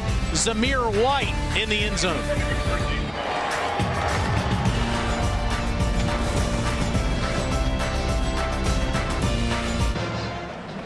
On the right, the man that set up the score for the Dogs, and on the left, the one that finished it off. Yeah, they kind of ham and egged it a little bit. Special teams. Don't take nothing away from the defense. Zamir White able to punch it in. Kearis Jackson, the fantastic punt return for a touchdown. Reading the notes, Kearis Jackson was the state champion shot putter in high school. Didn't see that one coming. Not for a wide receiver? No. Dogs can do it all tonight, 35-10 with this lead over the Gamecocks. And this is the Georgia team, at least offensively, this is the team we wondered if we would see going into the season, having to replace Jake Fromm at quarterback. First they thought they would get Jamie Newman, the Wake Forest transfer who opted out. Juwan Mathis started the season. Stetson Bennett standing next to JT Daniels over there on the sideline. Started 6 games. Dogs offense looked great tonight in all phases.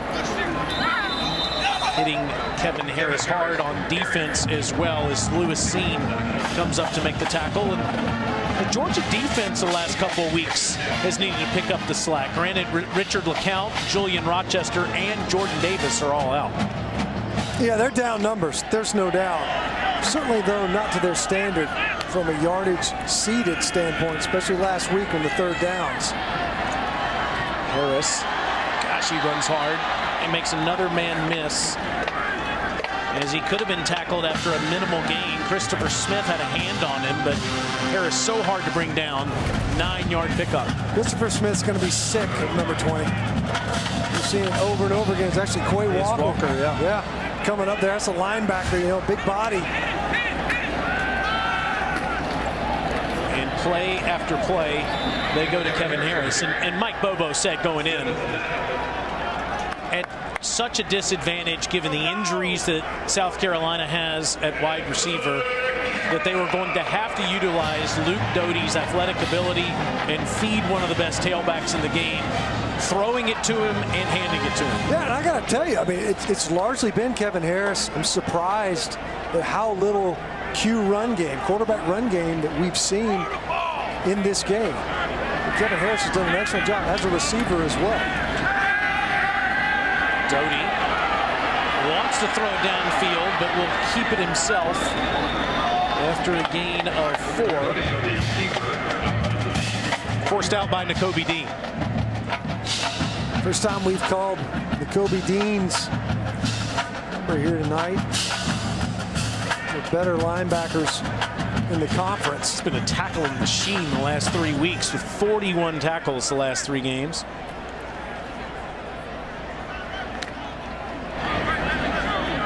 Amos comes in, giving Kevin Harris a breather on this 2nd and 6.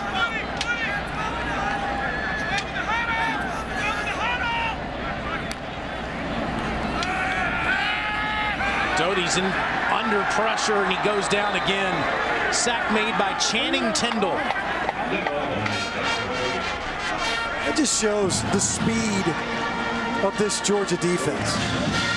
Last week, Luke Doty was dancing all over the football field versus Missouri. Channing Tindall, of course, has a full head of steam as he's coming off of that play fake. Didn't bite on it enough, and they were counting on it. That's a local kid, too, from here in Columbia. Channing Tindall comes back, playing for Georgia, and gets the sack. And now under pressure again, ball's out. And diving on it is Dylan Wanham. Ojulari with the pressure. And Azeez Ojulari, really good football player. He was actually squeezing from the opposite side, and Adam Anderson able to come up and under Wanham. Luke Doty having a tough start to the second half. Georgia defense has stepped it up. Kirby Smart said at the break, got to tackle better, got to get off the field. They have done just that. All Dogs tonight.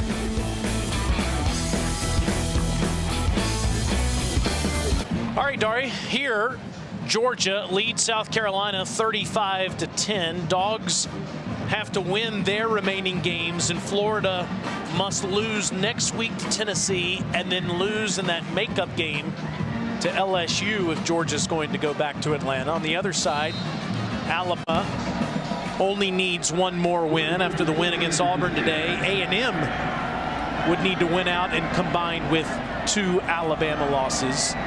Short story, it's probably going to be Alabama and Florida in the SEC championship game. James Cook gets up near the 42-yard line.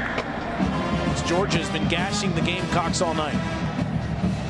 Yeah, it looks like it's going to be more of the same, especially when you're that effective on first down. It's 2nd down in the entire playbook as James Cook eclipses 100 yards rushing on the night, 104 now. Georgia's enjoyed pretty good starting field position. They've averaged their own 39 to start drives. Loading up is Daniels, and he finds Burton open inside the 45-yard line down to the 41. I've seen passes from James. Run game has largely dominated the offense for Georgia, but Jermaine Burton has emerged, certainly for JT Daniels, in his short time at quarterback as one of his favorite targets. Kind of a quieter night relative to what we saw last Saturday. Yeah, it hasn't had to tonight. Just 8 of 11 passing as they go back to McIntosh, eluding the tacklers. Looked like he almost took a face mask there, and McIntosh is down at the 35-yard line. Daniels is a completely different game plan than the one that he used against Mississippi State. Yeah, he is not as essential as he was. The running backs have been. And McIntosh kind of channeling his inner Kevin Harris. A great effort to pick up 5 yards, maybe 6. White comes in. Daniels will throw it away to the sideline. As Dejon Edwards was the intended target. It's 3rd and 4. It looked like he had an opportunity early downfield. Burton Running wide open, safety fell down in his back pedal. And then Daniels had felt the pressure, took his eyes off of the route tree. See third downs. They've only faced 5 of them, has Georgia. They've been excellent, 80%. McIntosh, without any problem, moves the chains inside the 30. Damani Staley makes the tackle. Again, South Carolina at a massive disadvantage on their defensive front. J.J. Enagbare and Keir Thomas both out tonight. And Georgia pushing the pile play after play. This is a sideline throw to Jackson for a few. Jumped in their tempo a little bit there for what is the long handoff. Look at the blocking out in front. Demetrius Robertson, that ball a little bit behind Kearis Jackson. A long way to travel. He was headed back towards the line of scrimmage by the time he made the catch. Dajon Edwards, the true freshman, into the game. And he's the 4th different tailback to touch the football tonight. And he's down near the 20, where it'll be 3rd and short. Edwards coming in there as Georgia's quick to the line once again. Quick to line up, looking to snap it quick on the 3rd and short. Edwards, first down inside the 15. It hadn't mattered, really, who's getting the handoffs in the ground game tonight. Georgia's done such a good job of opening holes for the running backs. And how about this hole? Edwards, touchdown.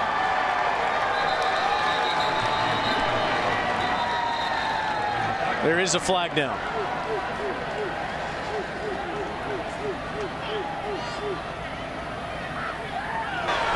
Illegal formation, more than 4 players in the offensive backfield. 5-yard penalty, still first down. I can see Kearis Jackson, who's kind of over there pleading his case after the fact. As you see Kirby Smart lamenting the penalty to negate a touchdown. Look at the bottom of the screen. And as they're saying, we're off the line of scrimmage right there. Otherwise, here's Kaba, the true freshman from Clinton, North Carolina. He's been pressed into action this year due to attrition. Timeout on the field.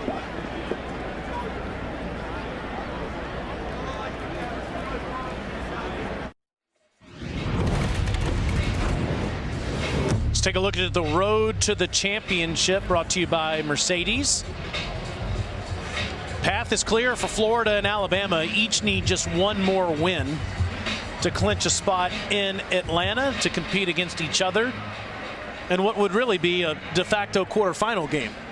Right. You know, when you look at those 2 football teams, and, you know, if you're Florida, you know, 1 loss coming on the road by 3 points to A&M, and A&M sitting just outside the current college football playoff rankings, top 4 at number 5 in the country.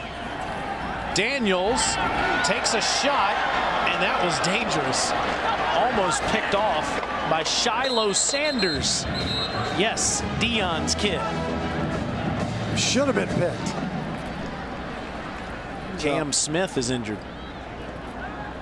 And this is a bad decision by JT Daniels. He tried to force this one in there. Shiloh Sanders easily could have come up with that pick and gone the other direction with it. See this right now. And Cam Smith actually ends up kind of, it looks like Smith gets a piece of this football with his right arm inadvertently. He ends up unintentionally breaking up the would-be interception of Sanders. It didn't even look like Burton was looking for the football yet. 10th play of the drive coming up on 2nd and 15. Daniels to the end zone, and it's dropped. Burton had a hand on it. He had a shot at it, though. As you mentioned, he drops this ball in there. There's some hand fighting along the boundary. Burton just couldn't quite corral this one. Had a shot at it, no doubt. They'll watch that one on film and know that they missed on that one. Working against Joey Hunter. Pressed into service with that injury to Cam Smith. 3rd down and 15 for Georgia. Must get to the 5-yard line. Edwards with the handoff. And he stopped inside the 15, down at the 14. Jalen Foster on the tackle. Anticlimactic end to a long drive. And remember, Edwards was in the end zone. It was an illegal formation that brought that touchdown run back. The Dogs will settle for a field goal. Well, Rodrigo Blankenship had such a terrific career. Jack Podlesny, the redshirt sophomore from St. Simons Island, Georgia, has come in and had a great year so far. 9 of 11, this from 32 yards. And our new score is 38-10, Georgia.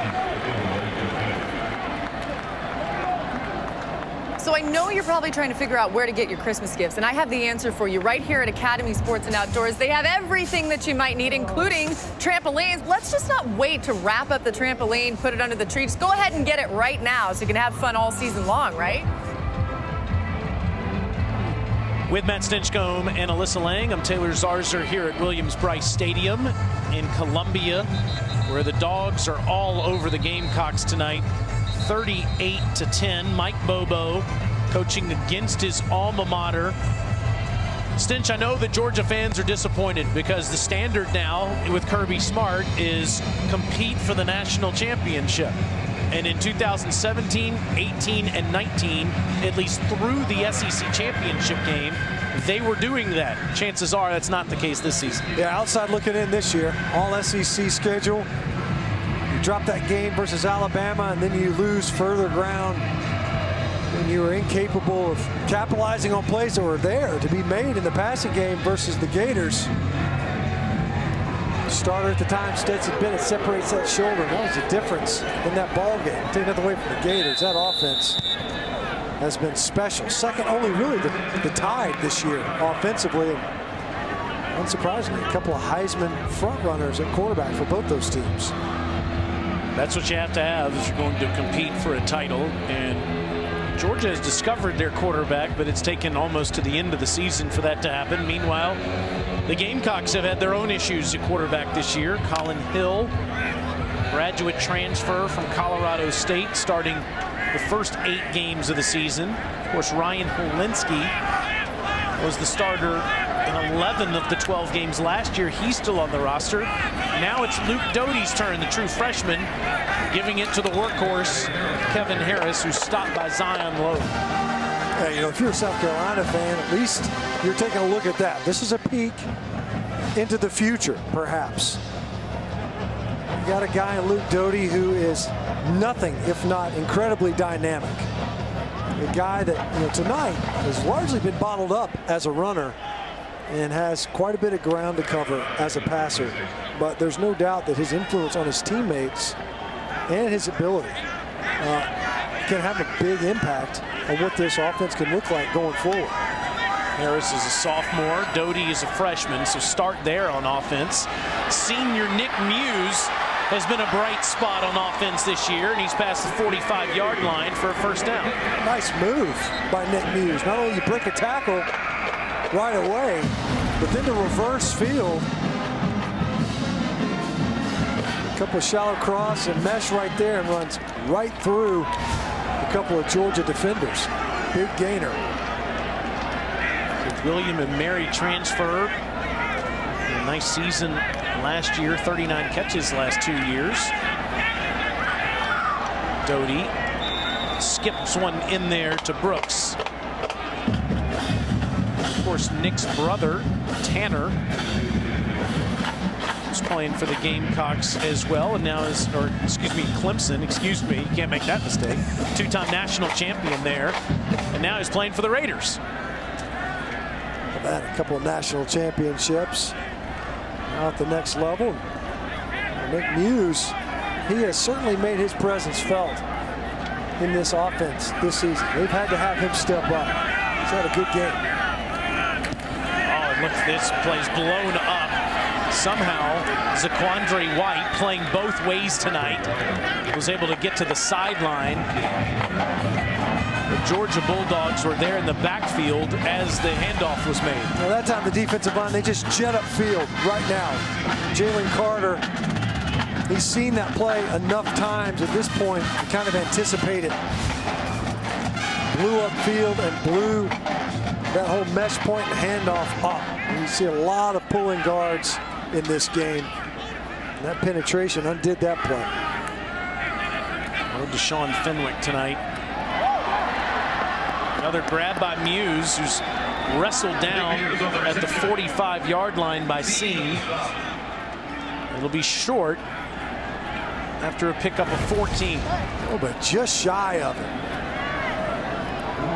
Good ball over the middle. It looked like Muse's second effort almost got it there.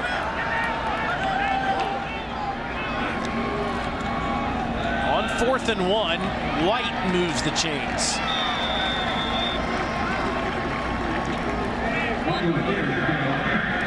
It's kind of been the story of South Carolina's season. You got guys playing both ways. Will Muschamp, the head coach of the Gamecocks until 2 weeks ago, was talking about that all season. That just week after week, the issues they had with availability is just Jalen Brooks with no place to go as Tyson Campbell takes him off his feet. And that was just a bust. Tyson Campbell's supposed to be blocked by the inside receiver. It's part of the reason why Luke Doty, you see him kind of hinge. He wasn't setting that up for a pump fake. He looks out there and he's like, wait a second, you're supposed to be clean. Missed a blocking assignment out there at wide receiver. Doty picked off. It's Campbell stepping in front, coming back the other way. Slips a tackle and is inside the 35-yard line. Tyson Campbell with his first interception of the season, the junior from Plantation, Florida. He was on Jalen Brooks and he falls off of coverage. Just reading the quarterback's eyes. Watch Luke Doty. He's trying to fit it in there. And Tyson Campbell just falls right underneath that throw. It's a 40-yard return. It gives Georgia the football towards the end of the third quarter at the South Carolina 31.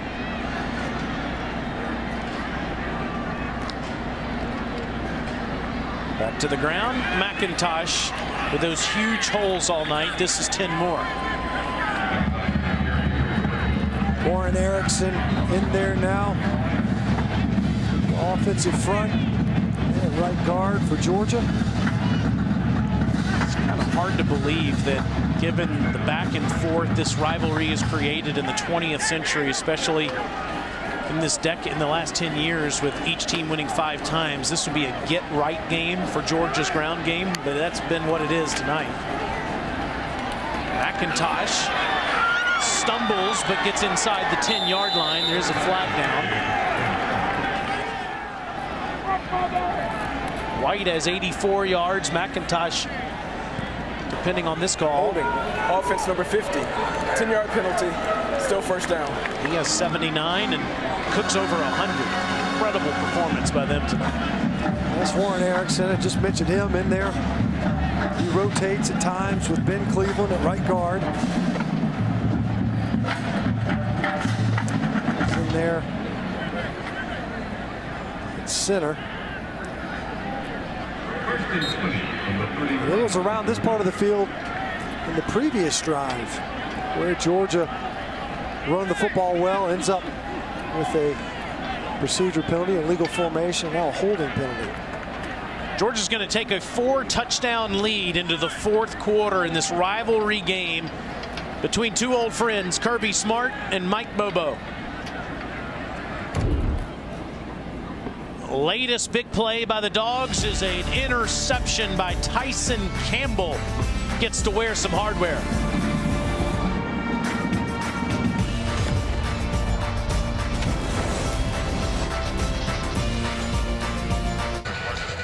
Wow, how about that? Aggies defense all over LSU tonight. Here, JT Daniels, first play of the fourth quarter. Hello, touchdown all the way to the end zone. It's Arian Smith.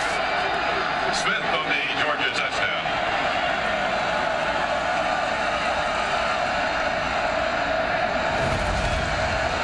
Smith looked like he was fired out of a rocket, out of a cannon, man.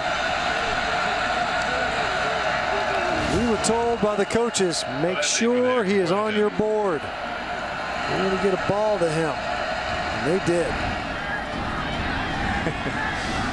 Got coaches rolling ankles over there trying to celebrate with these guys. You know, they all take those lessons from Kirby. He's been doing that for years. Yeah, he's doing that to get somebody's attention. How about that? Arian Smith, a true freshman. Bradley, Florida, getting some congratulations on the sidelines. They had probably a delay the game offense, 5-yard penalty, still a try. He had a few minutes to think about that, knowing it was about to happen. Yeah, that's a good-looking ball from JT Daniels, an open receiver to throw at, working against Joey Hunter. And you talk about a shorthanded secondary that got even more shorthanded tonight. Cam Smith injury. Guys that were pressed into starting roles, and the passing game popping up for Georgia. Well, the Dogs have found their quarterback. There's no doubt about that. But this offseason, there were all kinds of options. You know, you had Mathis, Bennett, Beck, Jamie Newman transferred in from Wake Forest, but then opted out before the season started. That was aggressive. JT Daniels comes in, starts last week, throws for over 400 yards and 4 touchdowns. Speaking of aggressive, that's an aggressive mustache that has since been removed. Yes, that's right, man. Maybe the mask pulled it off. Regardless, quieter night tonight. You know, the interception was a strange one. You know, kind of bounced off Karis Jackson. The 10 of 16, efficient, 139 yards. And you know, really, it's been all about the ground game. And so you've got back-to-back weeks, polar opposites. You know, they needed every one of those touchdown throws a week ago to beat Mississippi State, just to keep pace with the Bulldogs. So I'm sure all Georgia fans that are watching, and I'm sure they've been doing this to you all week, given your legendary status with the school, but they've been asking, where was he? Why did it take so long? This is a mistake. White is going to be tackled. I guess they'll give him the 2-yard line. We'll get to Daniels in just a second, but nice tackle by Sherman, and they're going to mark this, let's see, at the 2. Wow. Yeah. Of course, you can call a fair catch anywhere inside the 25-yard line. That's exactly what his coach is letting him know. Now you've got your offense backed up, little to no breathing room. And White's defense has played defense, they're running back, there's returning kicks. Amos, he'll give him breathing room. Stays on his feet near the 35-yard line. Nice run. Rashad Amos. I should bounce this run. Great job. He was heading towards the point of contact, right on the right side of that offensive line. You see defensive coordinator Dan Lanning coaching up his players real time as some fog rolls in to Williams-Brice. This is Amos again.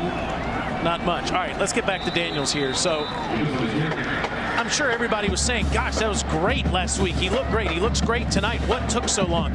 Kirby Smart, yesterday in our call with him, gave some really level-headed perspective on the situation with JT Daniels and why it took until last week for him to start at quarterback. You know, part of it was the guy was not even on the radar screen when he's getting his knee kind of repaired for the second go-round. Comes in to rehab his tail off. Athletic trainer Ron Corson said I've never seen a guy beat him to the facility so consistently, trying to get back out on the field.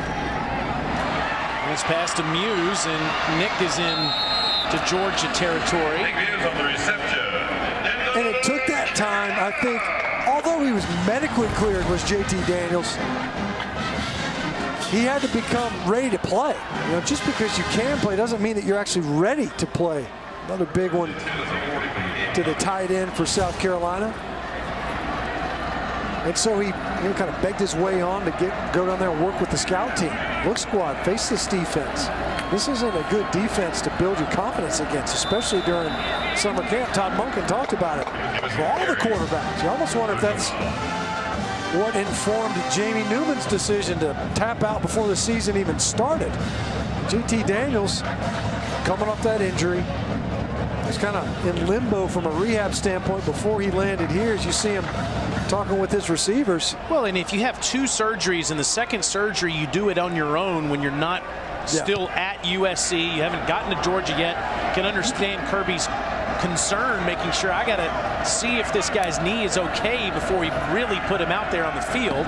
Nice pass by Doty again to Muse. Big hit from Lewis Seen. Seen has to come out almost immediately. I don't know if it's an equipment issue or not. But remember, he was in the concussion protocol after the game versus Florida. Doty with a great job not giving the ball to Zaquandre White, and that's the athleticism that Mike Bobo was talking about.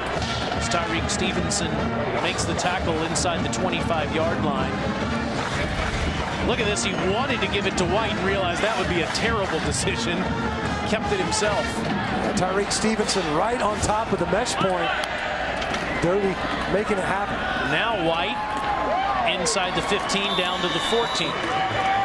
Of course, White is the guy that took the kick return, and Gamecocks started this drive at their own 2. We've seen a couple of impressive drives for South Carolina. True freshman quarterback in his first start. Shoestring roster from a skill position standpoint. They're still finding ways to move the ball. White will get down to the 12-yard line, where it'll be second down. Playing both ways. He's been a running back, a linebacker, running back, linebacker. Tonight he's doing both of those things, and a kick returner. Started his career at Florida State and went to a couple of junior colleges before ending up at South Carolina. They had high hopes for him before some injuries in camp. 2nd and 8. He bounces it outside, dives over, and then is tackled after a gain of maybe 1. It's Trayvon Walker. Well, that's the most athletic run for no gain I've seen in a while. How about this hurdle? And he lands on his feet. It looks like, you know, a lot of times you'll see guys hurdle. They're going down. Yeah, they might get their feet back down for a little bit, but they're going to stagger to the ground. It looked to me like White was going to be able to gather himself and keep running if it weren't for Walker to make that tackle. 3rd and 7. You see Muse and Prentice move from one side of the line to the other. Doty keeps it himself and is out of bounds. He'll be shy of the first down. It'll be 4th and a couple as the fog is rolled into Columbia, maybe by way of Oregon last night. You could barely see the field in that Beaver win over the Ducks last night, one coast to the other. Thank goodness they were wearing highlighter jerseys. Otherwise, you're right, exactly right. Wouldn't be able to see the players on the field. South Carolina's been 100% tonight on 4th down. See if they can keep their perfect mark. 2 for 2. Doty sprints out to Muse, a career night, and it's a touchdown.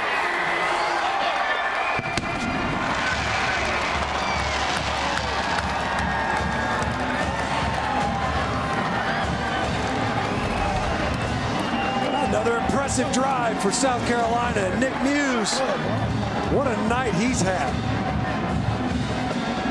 He's up in the end zone again and repeatedly. We've talked about it, no Shi Smith. They had to have somebody pop up. Nick Muse has been there, but he hasn't been the primary, and tonight, as is often the case, found ways to get him the football, and he's capitalized. extra point is partially blocked. No good. Jalen Carter, I believe, got a hand on it. 11-play, 98-yard touchdown drive. And it's the graduate transfer from William and Mary, Nick Muse. Biggest night of his career.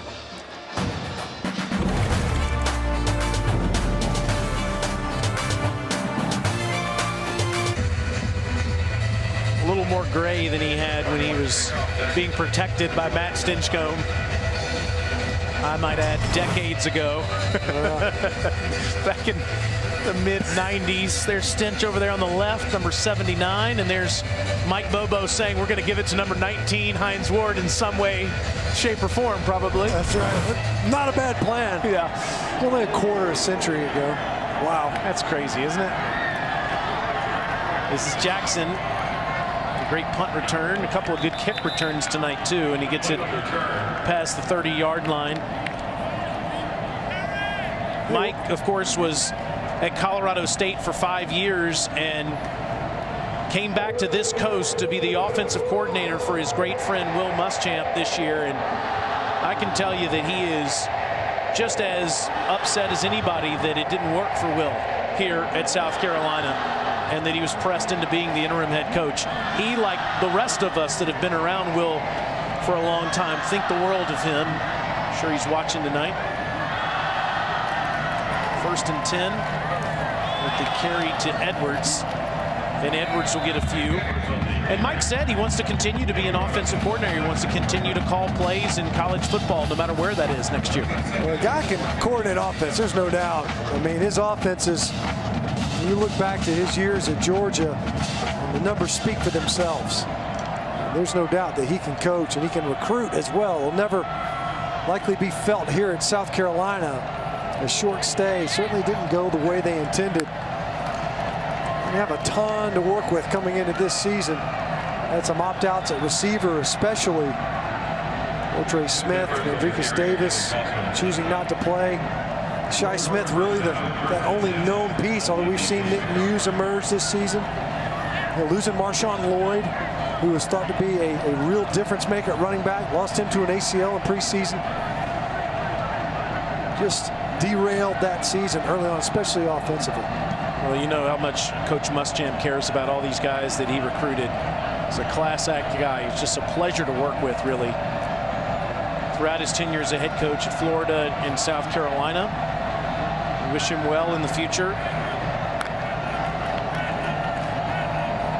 Edwards looking good here in the 4th quarter, and he bounces it up to the 45-yard line. Now, for who will be next here in Columbia, they've already started that process, interviewing candidates, and they've had several conversations. In fact, they've had one with Shane Beamer, the Oklahoma assistant head coach who worked in the Southeastern Conference, of course, worked at Virginia Tech as well. Jamie Chadwell's having all that success with the Chanticleers this year. Billy Napier has ties to the area.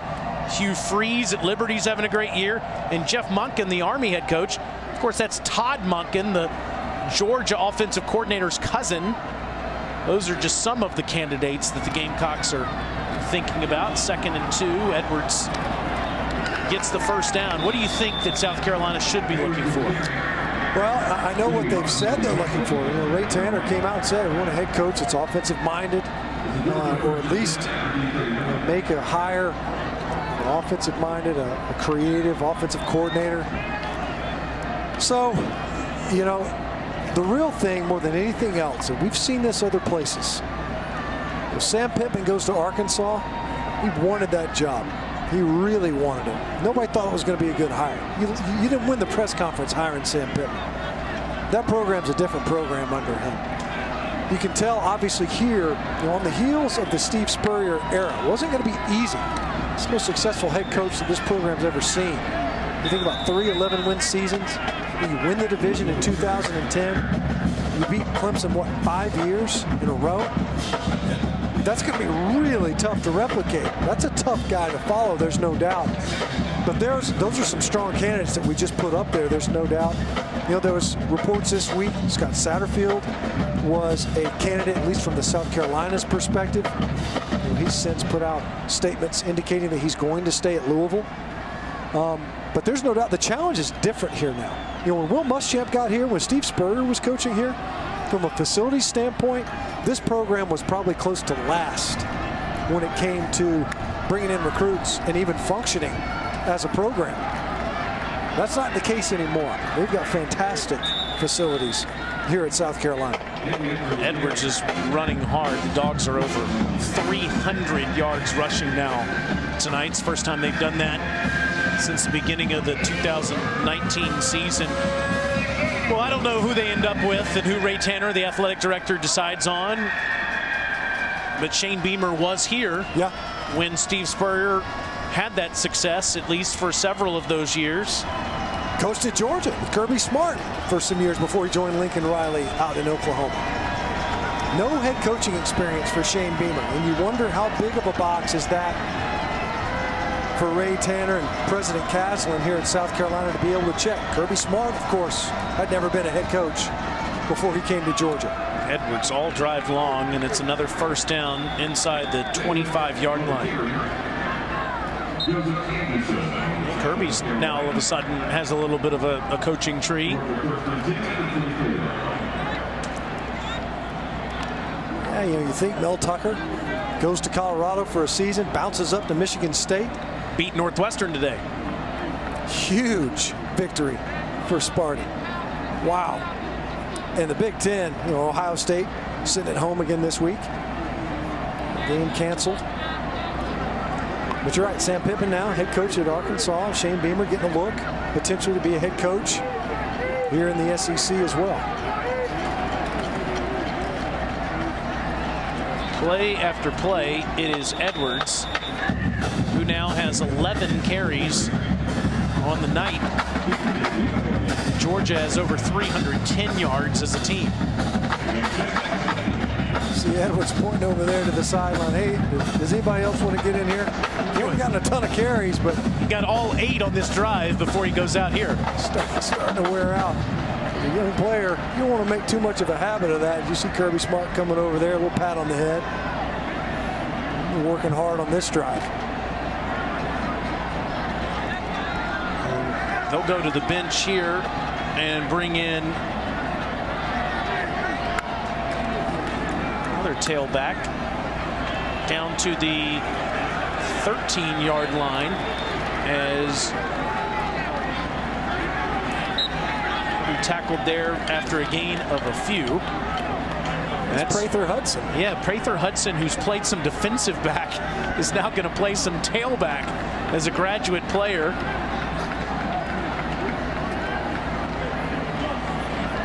Got all smiles over there on the sideline. Yeah, they got in there. Let Edwards come over there, get a little water, get a blow, get back out on the field. Prather Hudson, I think, was the one that ran into Laura Rutledge a couple of years ago while she was doing a sideline report. Oh, boy. Clark skipped a beat on that one that night. Edwards gets down to the 10. All right, let's take a look at the 5-star play of the game, brought to you by Yellowwood. Well, there have been some big plays in this game, there's no doubt. But as a former O-line guy, that one's my favorite, mainly because the hole was just so darn pretty. It just so happened it was James Cook carrying the football. Could have been anybody. I think Alyssa Lang could have scored on that one. Of course she could. She's a tremendous athlete. I have no doubt the hole wouldn't need to be that big, but that was a really well-blocked play by the Georgia offense. She showed off some speed last year on the road. We traveled together. It's debatable. Edwards inside the 5, down to the 3.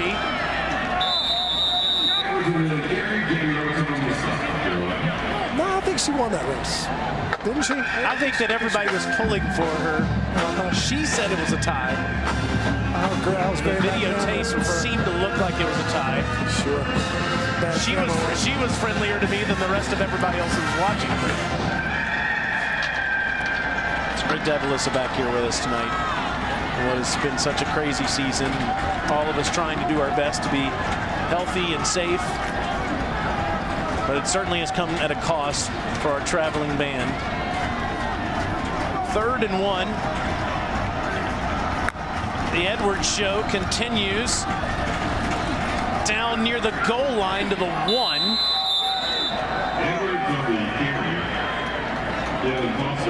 And it'll be 1st and goal, and we'll see if that will be that. If Kirby wants to let Edwards finish this drive off, I don't think Mike Bobo would have a problem with that if he decides to let him do that. Or simply take a knee. Yeah. That's what they'll do. Well, and that just shows the class that Kirby Smart has and the appreciation that he has for his old teammate Mike Bobo. 45-16, the final tonight. Number 9 Georgia improves to 6-2 on the season with a decisive victory. A couple old friends, former teammates, shaking hands at midfield. JT Daniels off a fantastic debut, a more workmanlike approach here tonight on what was a dominating rushing performance by the Georgia offense versus a beleaguered South Carolina roster, just decimated not only by injury, opt-outs, and COVID. And 4 tailbacks that had over 75 yards rushing, and he ended the game on a drive that lasted over 9 minutes. Literally just draining it down. But that was the story of the night, and it started early. Had a couple of big explosive plays on that opening possession, but then very quickly the Georgia rushing attack that did not even exist a week ago really emerged. You see a collection of quarterbacks there: Ryan Helinski, Colin Hill, JT Daniels, greeting one another at the end of this one. It's a rivalry, there's no doubt. After last year, well, a lot of these kids played together in high school too. I mean, with all the South Carolina kids that are from the state of Georgia that Will Muschamp recruited. Back for more in just a moment as the Dogs beat the Gamecocks 45-16.